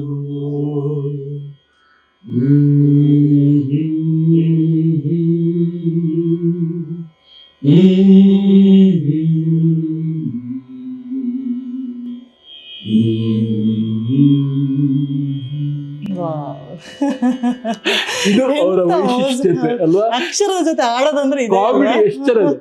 ಓಡುವ ಇದು ಭೂಮಿ ತಾಯಿ ಕಾಪಾಡುವ ಜಾರದೆ ಇರ್ಲಿ ಕಾಲು. ಓಡುವಾಗ ಉಳುಕ್ದೇ ಇರ್ಲಿ ಕಾಲಿನ ಮಂಡಿ ಕೀಲು. ಖಂಡಿತ. ನೆಕ್ಸ್ಟ್ ಅವರ ಒಂದು ಹಾಡನ್ನ ನಾವು ಮಾಡಿದ್ವಿ. ಫಯಾಜ್ ಖಾನ್ ಅವರು ಕೈಲಿ ಹಾಡಿಸಿದ್ವಿ. ಬಗೆಯುತ್ತ ಹೋದೆ ಬೆಳಕ ಆಗಿತ್ತು ಅಂತರಂಗಕ್ಕೆ ಪುಳಕ. ಬಗೆಯುತ್ತ ಹೋದೆ ಬೆಳಕ ಆಗಿತ್ತು ಅಂತರಂಗಕ್ಕೆ ಪುಳಕ. ಎಲ್ಲಿ ಜ್ಞಾನ ಜಳಕ ಅಲ್ಲಿ ಅರಿವಿನ ಲೋಕ. ಎಲ್ಲಿ ಜ್ಞಾನ ಝಳಕ ಅಲ್ಲಿ ಅರಿವಿನ ಲೋಕ ಬಗೆಯುತ್ತ ಹೋದೆ ಬೆಳಕ ಆಗಿತ್ತು ಅಂತರಂಗಕ್ಕೆ ಪುಳಕ. ಓಕೆ, ಕೊನೆಯದಾಗಿ ಅಶ್ವಥ್ ಸರ್ ಗುರುಗಳ ಕೊಂಡಾಡೋ ಹಾಡೇ ಹಾಡಬೇಕು. ನಾನಾಗ್ಲೇ ಹೇಳಿದ ಹಾಗೆ ಬಿದಿಗಿ ಚಂದ್ರ ನಮ್ಮ ಆಲ್ಬಮ್ ಅಲ್ಲಿ ನಮ್ಗೆ ಅಂತ ಮಾಡಿದ ಹಾಡು ಅಶ್ವಥ್ ಸರ್. ಓಕೆ, ನಾವ್ ಎಲ್ಲಾ ಕಡೆ ಹಾಡ್ತೀವಿ, ಬಹಳ ಫೇವ್ರೇಟ್. ನಾದ ಬೇಕು ನಾದ ಬೇಕು ನಾದನ ನಾದ ಬೇಕು, ನಾದಕ್ಕೆ ಪ್ರತಿನಾದ ಬೇಕು, ನಾದನ ನಾದ ಮ್ಯಾಲೆ ಬ್ಯಾರೆ ಯಾಕೆ ವಾದ ಬೇಕು. ದೇವನ ವೇದ ಓದಬೇಕು, ಜೀವನ ರಸ ಸ್ವಾದ ಬೇಕು, ದೇವನ ವೇದ ಓದಬೇಕು, ಜೀವನ ರಸ ಸ್ವಾದ ಬೇಕು, ಸಚ್ಚಿನ್ಮೂರ್ತಿಯ ಮೋದ ಬೇಕು, ನಾದ ಬೇಕು ನಾದ ಬೇಕು, ಓಂಕಾರದ ನಾದ ಬೇಕು. ತನ್ನೊಳು ತನ್ನ ನೋಡಬೇಕು, ಹರಿಹರ ಗುರುವನ ಮಾಡಬೇಕು, ತನ್ನೊಳು ತನ್ನ ನೋಡಬೇಕು, ಹರಿಹರ ಗುರುವನ ಮಾಡಬೇಕು, ಆ ಉಸಿರಿಂದಲೇ ಹಾಕಬೇಕು, ಹೊಸ ತೋಡಿಗೆ ತೋಡಬೇಕು, ಬ್ರಹ್ಮನಾಡಿಯೋಳು ಆಡಬೇಕು, ಅಂತರಂಗದ ಶೋಧ ಬೇಕು, ಪರಬ್ರಹ್ಮದ ಬೋಧ ಬೇಕು, ಅಂತರಂಗದ ಶೋಧ ಬೇಕು, ಪರಬ್ರಹ್ಮದ ಬೋಧ ಬೇಕು, ಎಂದಿಗೂ ಶ್ರೀ ಗುರುಪಾದ ಬೇಕು, ನಾದ ಬೇಕು ನಾದ ಬೇಕು, ತುದಿ ಮುಟ್ಟಾನ ನಾದ ಬೇಕು, ನಾದ ಬೇಕು ನಾದ ಬೇಕು, ತುದಿ ಮುಟ್ಟಾನ ನಾದ ಬೇಕು, ತುದಿ ಮುಟ್ಟ ನಾದ ಬೇಕು, ನಾದ ಬೇಕು ನಾದ ಬೇಕು, ತುದಿ ಮುಟ್ಟಾನ ನಾದ ಬೇಕು, ತುದಿ ಮುಟ್ಟಾನ ಮಾಡ್ತಾರೆ ಆಯ್ತಾ. ಆ ಒಂದು 3 ಭಾವ ಹೇಗೆ ತಗೊಂಡ್ಬರ್ತಾರೆ ಅಶ್ವಥ್ ಸರ್. ತುದಿ ಮುಟ್ಟಾನ ನಾದ ಬೇಕು, ಅಲ್ಲಿ ತನಕ ಬೇಕು.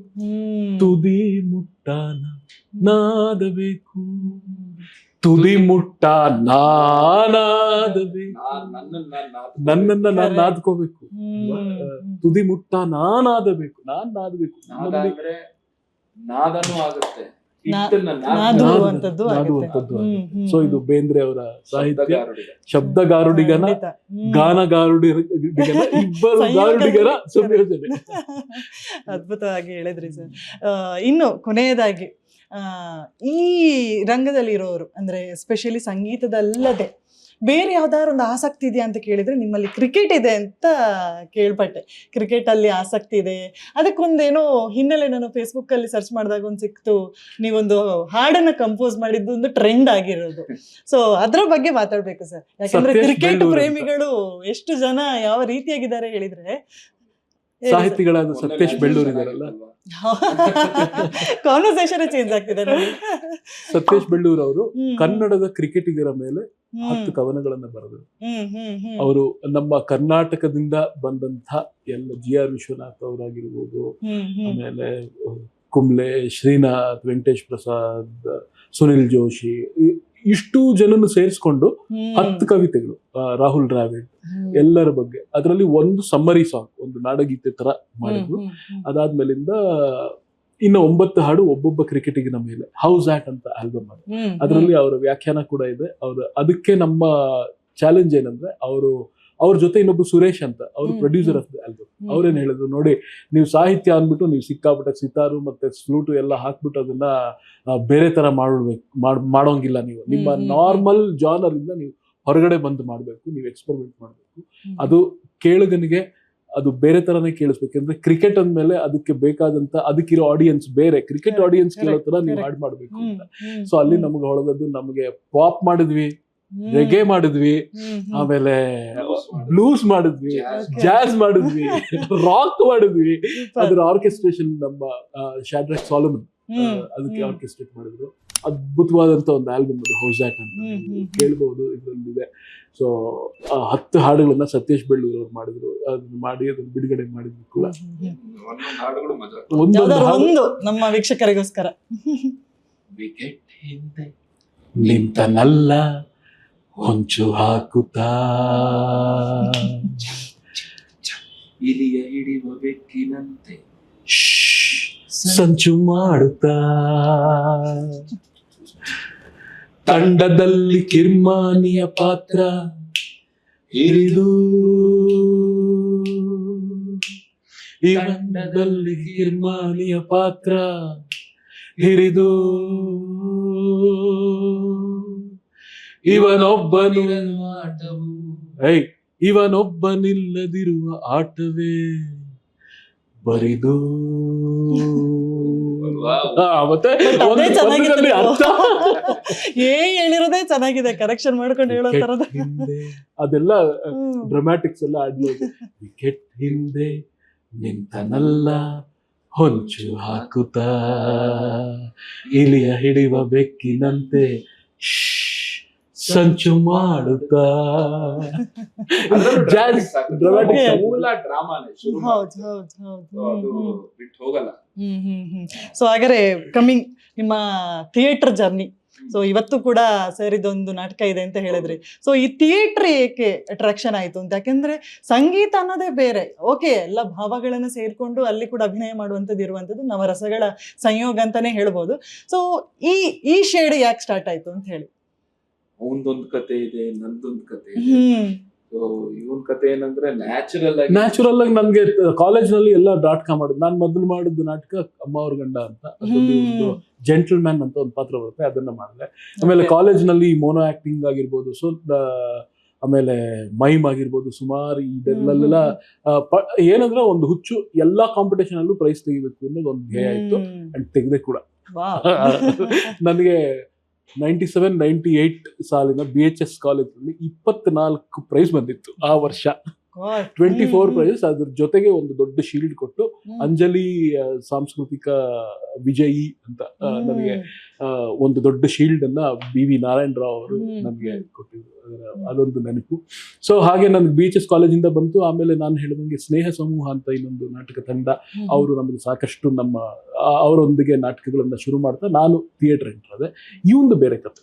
ಒಂದು ಬರೀ ಮೇಳದಲ್ಲಿ ಇರ್ತಾ ಇತ್ತು, ಇವಾಗ ಅಣ್ಣ ಹೇಳ್ಕೊಂಡೆ ಬರೋ ವಾಯಿಸ್ಬೇಕು ಆತರ ಮೇಳದಲ್ಲಿ ಕೂತ್ಕೊಂಡು ಹಾಡ್ತಾ ಇದ್ದೆ. ನಮ್ ಕಾಲೇಜಲ್ಲಿ ನಾನು ಹಾಡ್ತೀನಲ್ಲ, ಕರ್ಕೊಂಡೋಗಿ ಕಂಸಾಯಣ ಅಂತ ಒಂದು ನಾಟಕದಲ್ಲಿ ಮೇಳದಲ್ಲಿ ಕ್ಷಣದೊಳಗೆ ಕಂಸ ರಾಕ್ಷಸ ಅಂತ ಹಾಡ್ಕೊಂಡು ಕೂತಿದ್ದೆ. ಚೆನ್ನಾಗಿರ್ತಾ ಇತ್ತು. ಆದ್ರೆ ನಾಟಕ ಇನ್ 2 ದಿನ ಇದೆ, ಭಾರತ ಯಾತ್ರಾ ಕೇಂದ್ರ ಅಂತ ಒಂದು ದೊಡ್ಡ ಕಾಂಪಿಟೇಷನ್ ನಡೆಯುತ್ತೆ. ಸುಮಾರು ಆಕ್ಟರ್ಗಳು, ಇವತ್ತಿನ ಕನ್ನಡದ ಆಕ್ಟರ್ಗಳು, ಅವರ ಉಗಮನೆ ಭಾರತ ಯಾತ್ರಾ ಕೇಂದ್ರ. ಅಲ್ಲಿ it is one of the biggest ಒಂಥರ ನಾಟಕದಲ್ಲಿ, ಅಥವಾ ನಮ್ಮ ಕಾಲೇಜ್ ಟೈಮಲ್ಲಿ ನಮ್ಗೆಲ್ಲ ವರ್ಲ್ಡ್ ಕಪ್ ಇದ್ದಂಗೆ ಆತರ. ಅಲ್ಲಿ ಇನ್ 2 ದಿನ, ಇವತ್ತು ಯಾವ ದಿನ? ಇವತ್ತು ಶುಕ್ರವಾರ ಅನ್ಕೊಳ್ಳಿ. ಭಾನುವಾರ ಬೆಳಿಗ್ಗೆ 11 ಗಂಟೆಗೆ ನಮ್ ಶೋ ಇರೋದು. ಶುಕ್ರವಾರ ರಾತ್ರಿ 8 ಗಂಟೆಗೆ ನನಗೆ ಒಂದು ಮೆಸೇಜ್ ಬಂತು, ಕಂಸನ ಪಾತ್ರ ಯಾರು ಮಾಡ್ತಾ ಇದ್ನೋ ಕಂಸಾಯಣ ನಾಟಕದಲ್ಲಿ, ನಾನು NSS ಕ್ಯಾಂಪ್ ಹೋಗ್ತಾ ಇದ್ದೀನಿ ಪ್ರದೀಪ್, ನಾನು ನಾಟಕಕ್ಕೆ ಬರಲ್ಲ.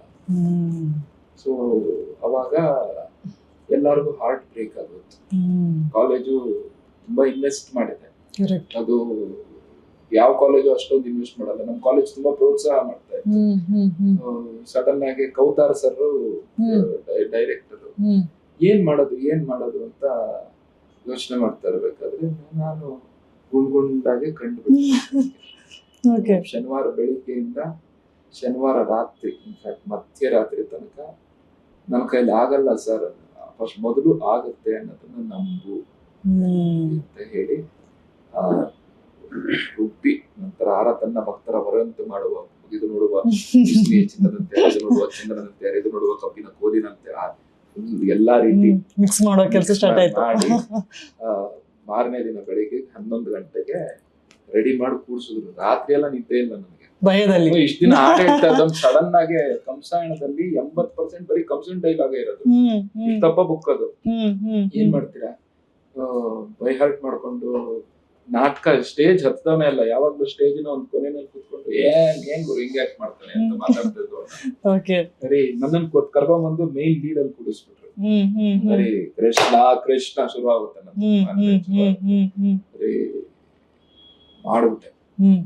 11 ಗಂಟೆಗೆ ಆಕ್ಟ್ ಮಾಡಿದ್ದೆ ತರ ಒಂದು 4 ದಿನದಲ್ಲಿ ಪ್ರೈಸ್ ಡಿಸ್ಟ್ರಿಬ್ಯೂಷನ್ ನನಗೆ ಅಷ್ಟಿದ್ರಲ್ಲಿ ಬೆಸ್ಟ್ ಆಕ್ಟರ್. ಆಮೇಲೆ ರುಚಿ ಹತ್ಬಿಡ್ತು ಆಕ್ಚುಲಿ. ಕರೆಕ್ಟ್ ಅಲ್ಲಿಂದ ಎಲ್ಲ ನಿಮ್ಗೆ ಅವಕಾಶಗಳೇ ನಿಮ್ಮನ್ನ ಮೇಲೆ ಎತ್ಕೊಂಡು ಹೋಗಿ ಹೋಯ್ತು ಅಂತ ಅನ್ಸುತ್ತೆ ಅಲ್ಲ ಸರ್? ಯಾಕಂದ್ರೆ ಸಂಗೀತದಲ್ಲೂ ಅವಕಾಶ ತನ್ನಿಂದ ತಾನಾಗೆ ಬಂದಿರೋದು, ಇದ್ರಲ್ಲೂ ಕೂಡ ತನ್ನಿಂದ ತಾನಾಗೆ ಬಂದಿರೋದು. ಅದ್ಭುತ ಸರ್. ಸೊ ಕೊನೆಯದಾಗಿ ನೀವು ಹೇಳಿದ್ರೆ ಅವಾಗ್ಲೇ ವೆಸ್ಟರ್ನ್ ಸಾಂಗ್ ಅನ್ನು ನಾನು ಹಾಡಿದೀನಿ ಅಂತ ಹೇಳಿ. ಸೊ ಒಂದು ವೆಸ್ಟರ್ನ್, ಈಗ ಸಾಕಷ್ಟು ಜನರಿಗೆ ಗೊತ್ತಿರೋದು ಪ್ರವೀಣ್ ಪ್ರದೀಪ್ ಅಂದ್ರೆ ಭಾವಗೀತೆಗಳ ರಾಜರು. ಸೊ ಪ್ರತಿ ಸಲ ಅದನ್ನೇ ಹಾಡಾಡ್ತಾರೆ ಅಂತ ಹೇಳಿ. ಕೊನೆಯದಾಗಿ ಒಂದು ವೆಸ್ಟರ್ನ್ ಸಾಂಗ್ ನ ಮೂಲಕ ಕಾರ್ಯಕ್ರಮ ಎಂಡ್ ಮಾಡೋದಾದ್ರೆ ಯಾವ ಹಾಡು ಹಾಡ್ತೀರಾ? Smile, an everlasting smile, a smile can bring you near to me.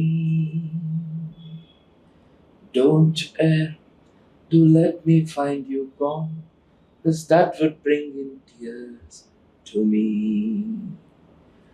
This world has lost its glory, let's start a brand new story now, my love. You think that I don't even mean a single word I said. It's only words, and words that all I have to take your heart away. Super, thank you so much sir. ಯಾಕೆಂತಂದ್ರೆ ಈ singers ಅನ್ನ ಎದುರುಗಡೆ ಕೂರಿಸಿದ್ರೆ ಮಾತ್ ನಿಲ್ಸುವ ಅಂತಾನೆ ಅನ್ಸಲ್ಲ, ಇನ್ನಷ್ಟು ಒಂದು ಹಾಡಿಸುವ, ಇನ್ನಷ್ಟು. ಹೌದು sir. Okay, thank you so much. ಇಷ್ಟೊತ್ತು ನಿಮ್ಮ ಸಂಗೀತದ ಜರ್ನಿಯನ್ನ ನಮ್ ಜೊತೆ ಹಂಚ್ಕೊಳ್ತಾ ಸಂಗೀತಮಯವಾದಂತ ಒಂದು ಅಟ್ಮಾಸ್ಫಿಯರ್ ಅನ್ನ ಕ್ರಿಯೇಟ್ ಮಾಡಿದ್ರಿ ಅಂತ ಹೇಳ್ಬೋದು. ಸೊ ನಿಮ್ಮ ಟೈಮ್ ಅನ್ನ ನಮ್ಗೆ ಕೊಟ್ಟಿದ್ದಕ್ಕಾಗಿ ಥ್ಯಾಂಕ್ ಯು ಸೋ ಮಚ್. ನಿಮಗೆ ಥ್ಯಾಂಕ್ಸ್ ಹೇಳ್ಬೇಕು, ಬುಕ್ಬ್ರಹ್ಮ ಅವ್ರಿಗೆ ಥ್ಯಾಂಕ್ಸ್ ಹೇಳ್ಬೇಕು. ನಮ್ಮನ್ನ ಗುರುತಿಸಿ ಇಲ್ಲಿ ತನಕ ಕರೆದು ಇಷ್ಟೊತ್ತು ನಮ್ಮೊಡನೆ ನಿಮ್ಮ ಸ್ಪೇಸ್ ಟೈಮ್ ಶೇರ್ ಮಾಡಿದ್ದಕ್ಕೆ ನಿಮಗೆ ಮತ್ತು ಬುಕ್ಬ್ರಹ್ಮಗೆ ಧನ್ಯವಾದ. Thank you. ಧನ್ಯವಾದ.